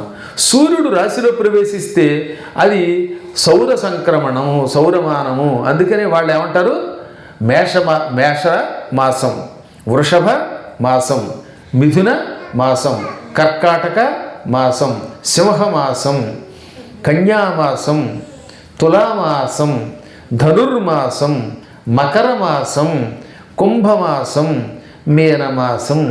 ఈ విధంగా 12 రాసుల్లోకి మహానుభావుడు సూర్యుడు ప్రవేశిస్తే అవి ఆ మాసాలు అన్నమాట. అందుకని వాటిని సౌరమానము అన్నారు. అదే మనదైతే చంద్రుడు పూర్ణిమ నాడు ఏ రాశి ఏ నక్షత్రంలో ప్రవేశిస్తే ఆ నక్షత్రాన్ని బట్టి పేరు వచ్చింది. చిత్ర అని ఒక నక్షత్రం ఉన్నది. ఈ చిత్ర నక్షత్రం పూర్ణిమ నాడు ఉంటే చంద్రుడు అందులో ఉన్నాడు కాబట్టి చైత్రమాసము. విశాఖ నక్షత్రం పూర్ణిమ నాడు ఉంటే వైశాఖ మాసము. జ్యేష్ఠ నక్షత్రం పూర్ణిమ నాడు ఉంటే జ్యేష్ఠమాసం. ఆషాఢం అది పూర్వాషాఢము లేక ఉత్తరాషాఢము, ఈ రెండింటిలో ఏదైనా పూర్ణిమ నాడు ఉంటే అది ఆషాఢమాసము. శ్రవణ నక్షత్రం పూర్ణిమ నాడు ఉంటే శ్రావణ మాసము. పూర్వభద్ర లేక ఉత్తరాభద్ర ఈ 2 నక్షత్రాల్లో ఏదైనా ఉన్నప్పుడు చంద్రుడు పూర్ణిమలో ఉంటే అప్పుడు దాన్ని ఏమంటారు భాద్రపదము. అశ్విని నక్షత్రం పూర్ణిమ నాడు ఉంటే ఆశ్వయుజము. అర్థమైంది ఇప్పుడు మీకు? కృత్తిక అనే నక్షత్రం పూర్ణిమ నాడు ఉంటే కార్తీకము. అందుకని కృత్తిక కాబట్టి కార్తీకం అనకూడదు. కృత్తిక అన్నప్పుడు తీకి దీర్ఘం ఉందా? లేదుగా. కృత్తి అది ఇకారం, అందుకని అది అభివృద్ధి అయితే కార్తీక మాసం. కార్తీక్ అనకూడదు, దెబ్బకి శివుడికి కోపం వచ్చి పారిపోతాడు. అలాగే మృగశీర్ష అనే నక్షత్రం పూర్ణిమ నాడు ఉంటే మార్గశీర్షము. పుష్యమి నక్షత్రం పూర్ణిమ నాడు ఉంటే పుష్యమాసము. మఘా నక్షత్రం పూర్ణిమ నాడు ఉంటే మాఘమాసము. పూర్వ ఫల్గుని లేక ఉత్తర ఫల్గుని. పూర్వ ఫల్గునినే పొబ్బ అంటాం, ఉత్తర ఫల్గుని వ్యవహారంలో ఉత్తర అంటాం. ఈ 2 నక్షత్రాల్లో ఏదైనా పూర్ణిమ నాడు ఉంటే అది ఫాల్గుణ మాసం. ఇది చాంద్రమానం. ఇప్పుడు అర్థమైంది కదా సౌరమానం.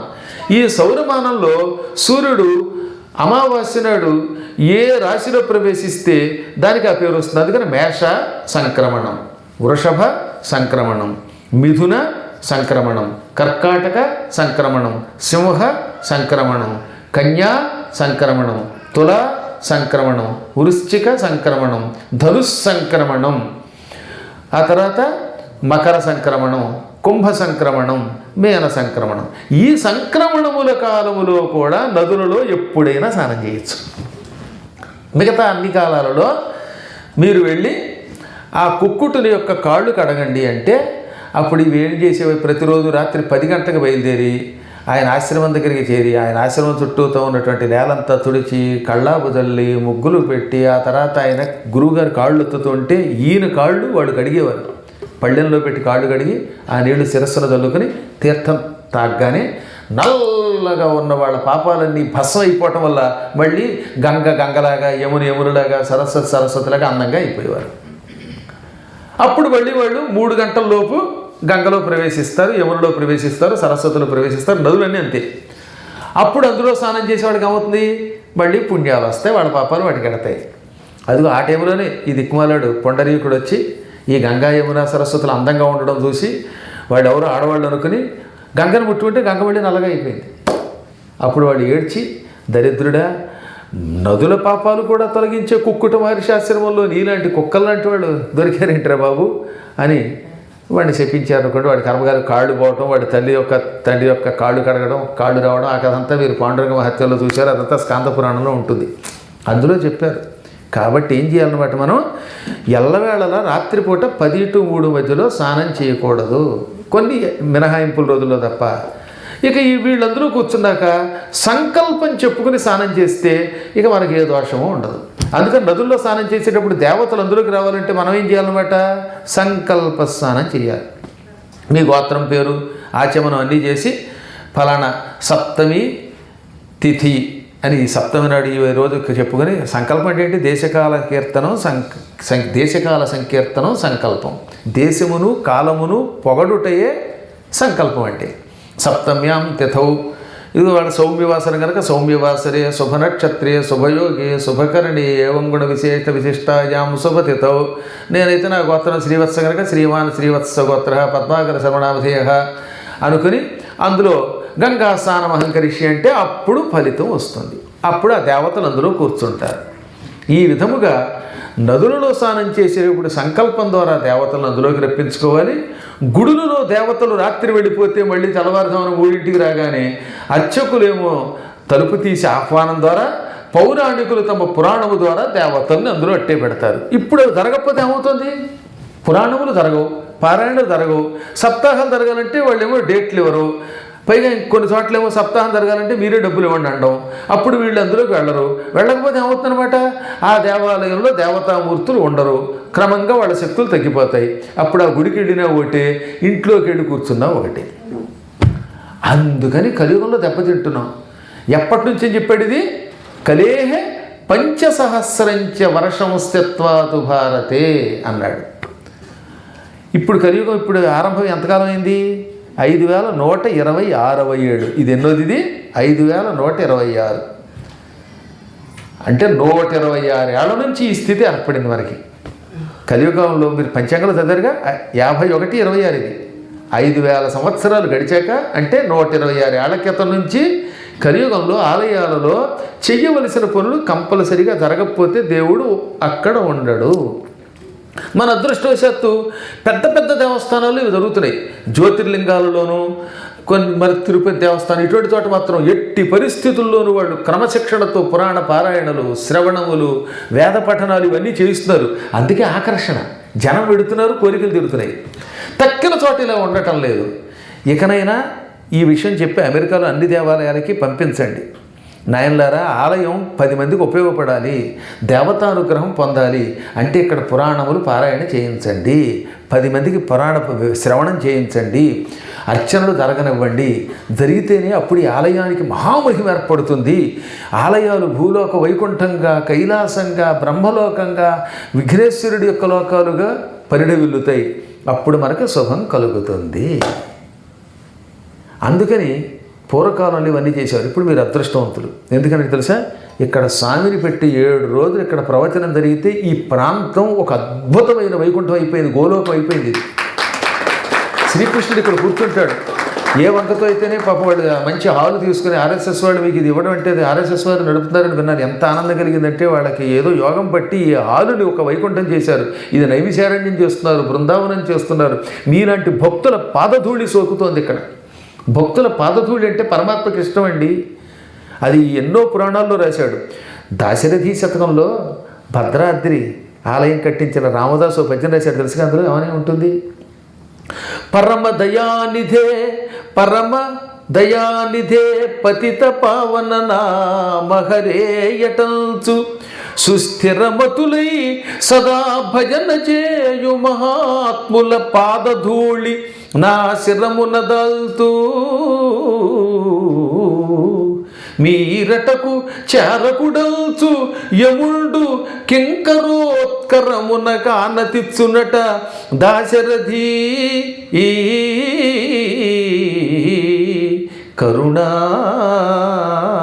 కరుణాపయోనిధి. యముడు ఏమన్నాడు? యమకింకరులారా, మీరు కొన్ని చోట్లకి వెళ్ళొద్దు, వెడితే చీల్చి చెండాడతాను. నేను చెండాడకపోయినా ఆ నామస్మరణే చీలుస్తుంది. ఎక్కడికి వెళ్ళకూడదు? రోజు పరమదయానిధి పతిత పావన నామ హరి, పాపాత్ముల్ని కూడా పవిత్రులు చేసే హరి అంటూ రోజు హరినామస్మరణం చేసే మహాత్ముల దగ్గరికి వెళ్ళొద్దు. వెళ్ళారా మీ పని అయిపోతుంది. ఎందుకని? పరమభక్తుల పాదధూళిని నేను కూడా నా నెత్తి మీద వేసుకుంటానన్నాడు ఆయన. నా శిరమున దాల్తు మీరటకు చారకుడంచు యముండు కింకరోత్కరమున కానతిచ్చునట. అందువల్ల మనం కూడా ఏం చేయాలి? ఇలాంటి స్థలాల్లో పరమాత్మను పెట్టుకున్నాం. నేనేమో మీ చేత భజన చేయిస్తున్నాను, పురాణం చెబుతున్నాను, మీరు శ్రద్ధతో వింటున్నారు. నేను ఎలాగో ఆనందంతో పరవశించి కన్నీళ్లు కార్చడం కాక మీరు కూడా ఆ లోకానికి వచ్చేస్తున్నారు. అప్పుడు మీరు ఏమయ్యారు? సాక్షాత్ పరమాత్మ స్వరూపులు. మీ పాదధూళితో ఈ హాలు ఒక వైకుంఠం అయిపోతుంది, గోలోకం అవుతోంది, బృందావనం అవుతోంది, నైమిశారణ్యం అవుతోంది. ఇటువంటి హాలులో రేపు పొద్దున కూర్చునేటటువంటి వాళ్ళ కోరిన కోరికలు కూడా తక్షణం తీరుతాయి. ఎప్పుడైనా అంతే. అందుకని ఈ పనులు చేయాలి. నేను సరదా కోసం ఆ ఇళ్లలో కలశ స్థాపన చేయించడం, ఆ మండపారాధన జరిగితే ఆ ఇల్లు ఏమవుతుంది? లక్ష్మీ నిలయం అవుతుంది. ఆ కలశాల్లో ఉన్న దేవతలు అనుగ్రహిస్తారు. మహాత్ములు అక్కడికి అడుగుపెట్టిన తర్వాత వాళ్ళ పాదధూళితో ఏమవుతుందన్నమాట? అది పరమ పవిత్రం అవుతుంది. తత్తత్పాద రజ ప్రపూత ధరణి స్పర్శాభిపూత వయమన్న చిన్నప్పుడు శ్రీశైలంలో రాసిన శ్లోకం. మహానుభావుల యొక్క పాద రజస్సుతో ఆ క్షేత్రం ఒక గొప్ప లోకం అవుతుందన్నమాట. అందుకని భాగవత పారాయణ అక్కడ జరగాలి. మహానుభావుడైన ధ్రువుడు నారదుని పాదధూళిని నెత్తి మీద వేసుకున్నాడు. ధ్రువుడు తపస్సు పెడుతున్నాడు. ఎంతైంది? అప్పుడే 8 అయిపోయిందా? పావుగంట.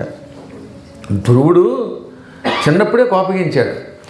ధ్రువుడి తండ్రి ఉత్తానపాదుడు, స్వయంభువ మనువు కొడుకుండో ఆయన. ఏకంగా మనువుల్లో మొదటి మనువు స్వయంభువు. అంటే స్వయంభువు, సారోచిషుడు, ఉత్తముడు, తామసుడు, రైవతుడు, చాక్షుషుడు, ఇప్పుడు 7వ మనువు వైవస్వతుడు, ఆ తర్వాత 7వ మనువు అయ్యాక 8వ మనువు సూర్య సావర్ణి, ఆ తర్వాత మేరు సావర్ణి, దక్ష సావర్ణి, రుద్ర సావర్ణి, బ్రహ్మ సావర్ణి, రౌచ్యుడు, భౌచ్యుడు, ఇలా 14 మంది మనువులు రొటేట్ అవుతూ ఉంటారు. ఇందులో మొదటి మనువు స్వయంభువు. ఆయన కొడుకుల్లో పెద్ద ఆయన ప్రియవ్రతుడు. ఆయనే ఈ ఖండాలు 9 ఖండాలు ఏర్పాటు చేశాడు. బ్రహ్మఖండము, ఇంద్రఖండము, నాగరఖండము, రుచిఖండము, ఇలా 9 ఖండాలు పెట్టాడు. కాబట్టి సంకల్పం చెప్పేటప్పుడు ఐంద్రఖండే అనాలి తప్ప ఐందవ ఖండే కాదు. ఐందవమును బైందవమును. ఐంద్రఖండే అంటే ఇంద్రుడి ఖండములో ఉన్నారు మీరు అనమాట. ఇంద్రుడు పూర్వం ఇక్కడ కొంతకాలం తపస్సు చేశాడండి.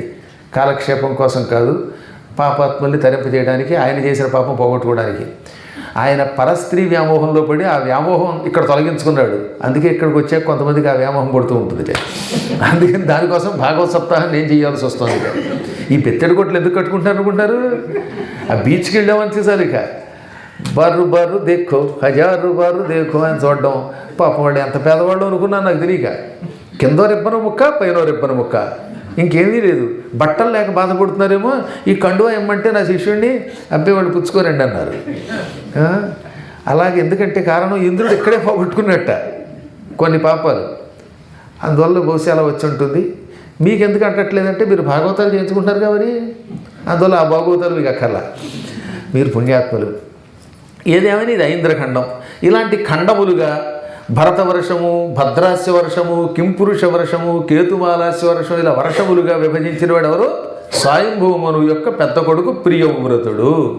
ఆయన లేకపోతే ఈ వర్షాలు, ఖండాలు, ఈ పరిపాలన, ఈ అద్భుతమైన విధానం, ఈ వ్యవసాయాలు లేవు. చాలా యాతన పడేవారట. ఇక 2వ కొడుకు ఉత్తానపాదుడు. ఆయనకి సురుచి, సునీతి అని 2 భార్యలు. పెద్ద భార్య కంటే 2వ భార్య కొంచెం అందంగా ఉండేది అనుకుంటాను. వ్యామోహం ఎక్కువ. ఇద్దరు ఉన్నప్పుడు ఇద్దరిలో ఒకళ్ళని చూసినట్టు 2వ వాళ్ళని చూడలేరు. అందరూ మీలాగా దక్షులు ఉంటారా? ఈ చిన్న పెళ్ళం అంటే ఇష్టం. పెద్ద భార్య కొడుకు ధ్రువుడు, 2వ భార్య కొడుకు ఉత్తముడు. ఒక రోజున ఉత్తముడు వాళ్ళ నాన్న తొడ మీద కూర్చుని ఉండగా, పాపం ధ్రువుడు కూడా నేను పెద్దాడు కదా మా నాన్న తొడ మీద కూర్చుంటానని తొడ మీద కూర్చోపోయాడు. అప్పుడు సవతి తల్లి ఒక్క తోపు తోసేసింది కిందకి. తోసేసి ఎవడెవరని వచ్చి ఇక్కడ కూర్చుంటావు? ఈ తొడల మీద కూర్చునే అధికారం నా కడుపున పుట్టిన వాడికే ఉంటుంది. నీకే కనుక మీ నాన్న తొడ మీద కూర్చోవాలనే కోరిక ఉంటే విష్ణువు కోసం తపస్సు చెయ్యి. అప్పుడు విష్ణువు ప్రత్యక్షం అవుతాడు. ఏం కావాలో కోరుకోమంటాడు. అప్పుడు మా పిన్ని కడుపున పుట్టాలని కోరుకో. అప్పుడు ఆయన నిన్ను నా కడుపున పడేలా చూస్తాడు. నా కొడుకు అవుతావు. నా కొడుకు అయితే మీ డాడీ బాడీ మీద కూర్చుంటావు. ఎంత మాట ధైర్యంగా ఎవరైనా ఎంత కోపం వచ్చినా ఇలాంటి మాట మాట్లాడతారా? మాట్లాడింది. దాంతో ఇతనికి పౌరుషం వచ్చింది. అమ్మ దగ్గరకు వచ్చాడు. నేను విష్ణువు కోసం వెళ్ళిపోతున్నాను.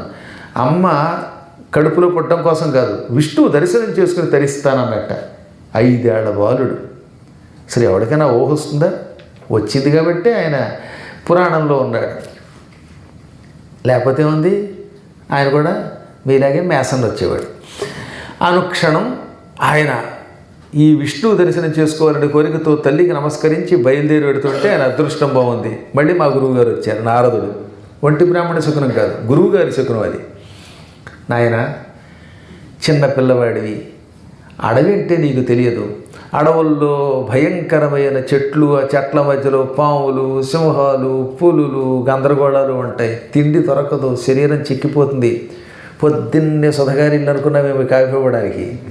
ఎవరు నాయన, అన్నిటికీ మించి తపస్సు చేస్తే శరీరం చిక్కిపోతుంది. ఇంట్లో కూర్చొని హాయిగా మీ అమ్మ దగ్గర ఏదో దొరికిన వేళకి తింటూ ఉండు. ఏదో ఒకరోజు చపాతీ పెట్టిన ఎక్కువ రోజులు పెసరట్టు ఉప్మా పెడతారులే అనగా, లేదండి నాకు ఇవేం వద్దండి, నాకు విష్ణు దర్శనమే కావాలి అనగా, ఏం పట్టుదల అని మెచ్చుకొని గురువుగారు ఓం నమో భగవతే వాసుదేవాయ అనే మంత్రం ఇచ్చారు. ఆ మంత్ర జపం చేసుకున్నాడు. పోయి అక్కడికి వెళ్ళి పరమశ్రద్ధతోటి అనమాట అటు ఇటు పానివ్వకుండా ఇంద్రియాలను అదుపులో పెట్టి కఠోర దీక్షతో తపస్సు చేశాడు. ఆ దీక్షకి కేవలం స్వల్పకాలంలోనే పరమాత్మ ప్రత్యక్షమయ్యాడు. 6 ఏళ్ల లోపు ప్రత్యక్షమయ్యాడు. ఏళ్ల తరబడి తపస్సు చేసినా దొరకని పరమాత్ముడిని కొద్ది రోజుల్లో పొందాడంటే ఎంత పట్టుదలండి. ఆ పరమాత్ముడి ప్రత్యక్షం అవగానే ఆయన చూసిన ఆనందంతో నోట మాట రాకుండా ఉండిపోయాట. స్టేజ్ మీద మాట్లాడమంటే కొంతమంది అలా అయిపోతారు. కింద కబుర్లు చెప్తారండి. కింద పెళ్ళాం మీద ఏమే అని ఎగిరిపోయేవాడిని కూడా మైక్ ఇచ్చామా వణికిపోతాడు, ఒక్క మాట్లాడు. కాబట్టి ఎప్పుడైనా కోపగించిన వాడిని మైక్ ఇచ్చి ఉపన్యాసం చెప్పనాలి, భాగవతం చెప్పనాలి, ఆయన భాగవతం బయటపడుతుంది. అందువల్ల కిక్కులు మంటలేదైనా స్వామిని చూచిన ఆనందంతో నోట మాట రాకపోతే అర్థమయ్యింది ఇతనికి నన్ను స్తుతించాలనున్నది, నోట మాట రావట్లేదని కనిపెట్టి వెంటనే ఆ శంఖాన్ని బొగ్గకి తగిలించాడు. స్వామివారి పాంచజన్యం అనే శంఖం తగలడంతో పండితుడైపోయాడు. అప్పుడు ఆయన రాసిందే యోంతః ప్రవిశ్య అనే గొప్ప శ్లోకం. ఆ స్తోత్రం విని పరమాత్ముడు నీ చేత స్తోత్రం చేయించుకున్నది నేను, విన్నది నేను, నీకు దర్శనమిచ్చింది నేను, నీవు నేను ఒకటే, నా అనుగ్రహంతో నువ్వు గొప్పవాడు అవుతావు నాయన. ఈ భూమండలాన్ని ఏకఛత్రాధిపత్యంగా పరిపాలించి ఆఖరణ శరీరం విడిచిపెట్టకుండా శరీరముతో ధ్రువమండలాన్ని పరిపాలిస్తావు. ధ్రువుడు నక్షత్రం అవ్వలేదండి, నక్షత్ర మండలం నీకు కేటాయిస్తున్నాను, ప్రళయంలో నాశనం కాని మండలం, ఆ మండలంలో కూర్చుని ప్రజల్ని పరిపాలించు అన్నాడే. ఇదంతా ఎలా వచ్చింది? నియమనిష్టలతో శ్రీమద్భాగవతమును నువ్వు నారదుని ద్వారా ఒకప్పుడు విన్నావు, ఆ పుణ్యం వల్ల అక్కడికి వెళ్ళావు అన్నాడు ఆయన. అంటే భాగవతం ఎంత గొప్పది ఇప్పుడు అర్థమవుతుందా? నియమంతో నిష్టతో 7 రోజులు ఒకానొకప్పుడు ఒకానొక జన్మలో ఆయన భాగవతం విన్నట్ట. ఆ వింటున్నప్పుడు ఏమైంది? మధ్యలో 7వ రోజున ఫల సమర్పణ చేసేటప్పుడు మధ్యలో పని వచ్చి బయటికి వెళ్ళిపోయాడు. ఇప్పుడు మన వాళ్ళు చూసారు, అప్పుడప్పుడు కూర్చున్న వాళ్ళు వెళ్ళిపోతూ ఉంటారు మధ్య మధ్యలో. అలాగా కర్మ. ఇంకా కాసేపట్లో మీ అందరికీ భాగవత ఫలాన్ని సమర్పిస్తున్నాను అని నారదుడు చెప్తున్న సమయంలో అది పుచ్చుకోకుండా ఏదో పని వచ్చి వెళ్ళిపోయాట. ఆ పాపం వల్ల మళ్ళీ జన్మెత్తి చివాట్లు తినవలసి వచ్చింది. అయినా ఎంతో కొంత పుణ్యం చేసినటువంటి వాడు మధ్యలో ఆపేస్తే ఆ పుణ్యం కొనసాగిస్తాడు తప్ప నష్టపోడు. మానవుడు చేసిన పుణ్యం ఉందే అది మధ్యలో విడిచిపెడితే పోదట, ఏదో జన్మలో మళ్ళీ పట్టుకుంటుంది. అందుకే భగవద్గీతలో ఏమన్నాడు కృష్ణుడు? శుచీనాం శ్రీమతాంగేహే యోగభ్రష్టోభిజాయతే. యోగభ్రష్టుడు అభ్యాసం మధ్యలో విడిచిపెడితే, అంటే ఒక తపస్సో ఒక యోగమో పురాణం వినడమో ఈ దీక్ష మధ్యలో విరమిస్తే ఆ ఎక్కడ వరకు చేశాడో అక్కడ వరకు ఉన్న పుణ్యంతో మళ్ళీ జన్మలో ఒక మహాత్ముని ఇంట్లో పుడతాడు, పండితుని ఇంట్లో పుడతాడు, డబ్బున్నవాడి ఇంట్లో పుడతాడు. అక్కడి నుంచి మళ్ళీ పుణ్యం కొనసాగిస్తాడు. అదేం పోదట, పాడవదట. అలాగే ఈయన కూడా చివరిలో కొంచెం తేడా వచ్చినా మిగతాదంతా విన్నాడు గనక ధ్రువుడిగా పుట్టి మళ్ళీ ఈ జన్మలో నారదుని ద్వారా మంత్రోపదేశం పొంది తపస్సు చేస్తే క్షణకాలంలో ఆయన దర్శనం పొందాడు. పొంది శాశ్వతంగా ధ్రువ నక్షత్రం అయ్యాడు. పైగా మామూలుగా కాదు వెళ్ళడం, అక్కడికి మృత్యుదేవత ధ్రువుడి దగ్గరికి వచ్చింది.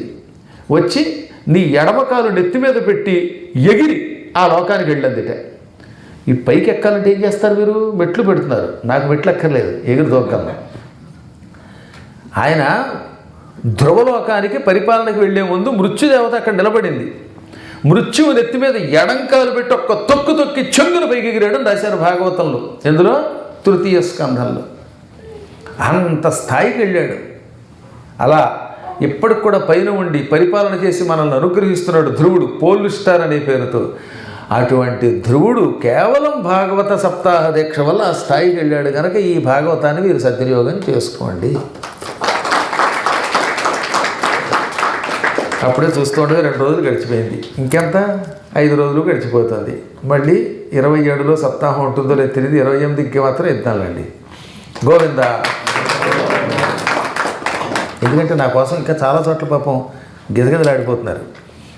తీరా అయిపోయిన తర్వాత ఈ సంవత్సరం లేదంటాడు పాపం మా రమేష్. అందువల్ల ఇప్పుడు భాగవత సప్తాహాలు పెండింగ్లో ఇక్కడ చేయవలసిన చోట్లు ఎన్నున్నాయో లెక్క లేకుండా ఉంది. అన్ని చోట్లు నాకు చూస్తే పాటలు ఎప్పటికీ సర్కస్ ఫీట్లు పూర్తవుతే తెలియదు. పరమాత్మ అనుగ్రహం కలుగు కాక. ఇవాళ మీ పాట గురువు యొక్క అనుగ్రహంగా చెప్పాను. ఇందులో గురువు మీద పాట ఉంటుంది, తీయండి. కాగితాలు తెచ్చుకోవద్దు మరి. అబ్బే పాస్పోర్ట్లాగా కూడా ఉండాలి ఇది రేపటి నుంచి. ఇది 4వ పాట. గురుపద సేవ ముక్తికి త్రోవా గురుపద సేవ, ముక్తికి త్రోవా విడువక చేయుము ఓ జీవా, గురుపద సేవ ముక్తికి త్రోవా విడువక చేయుము ఓ జీవా, గురుపద సేవ ముక్తికి త్రోవా. హరియు హరుడు అజుడు అతడే, హరియు హరుడు అజుడు అతడే, ఇహము పరము సర్వమొకండే, ఇహము పరము సర్వమొకండే, పద్మాకరమై త్రివేణి జలమై, పద్మాకరమై త్రివేణి జలమై, కాచే వేద నిదానమతడే, గురుపద సేవ ముక్తికి త్రోవా విడువక చేయుము ఓ జీవా, గురుపద సేవ ముక్తికి త్రోవా. భవమే రోగం గురుడే వైద్యుడు, భవమే రోగం గురుడే వైద్యుడు, మదమే ఆంధ్యం గురుడే సూర్యుడు, మదమే ఆంధ్యం గురుడే సూర్యుడు, భాగవతామృత భోగకరుడు,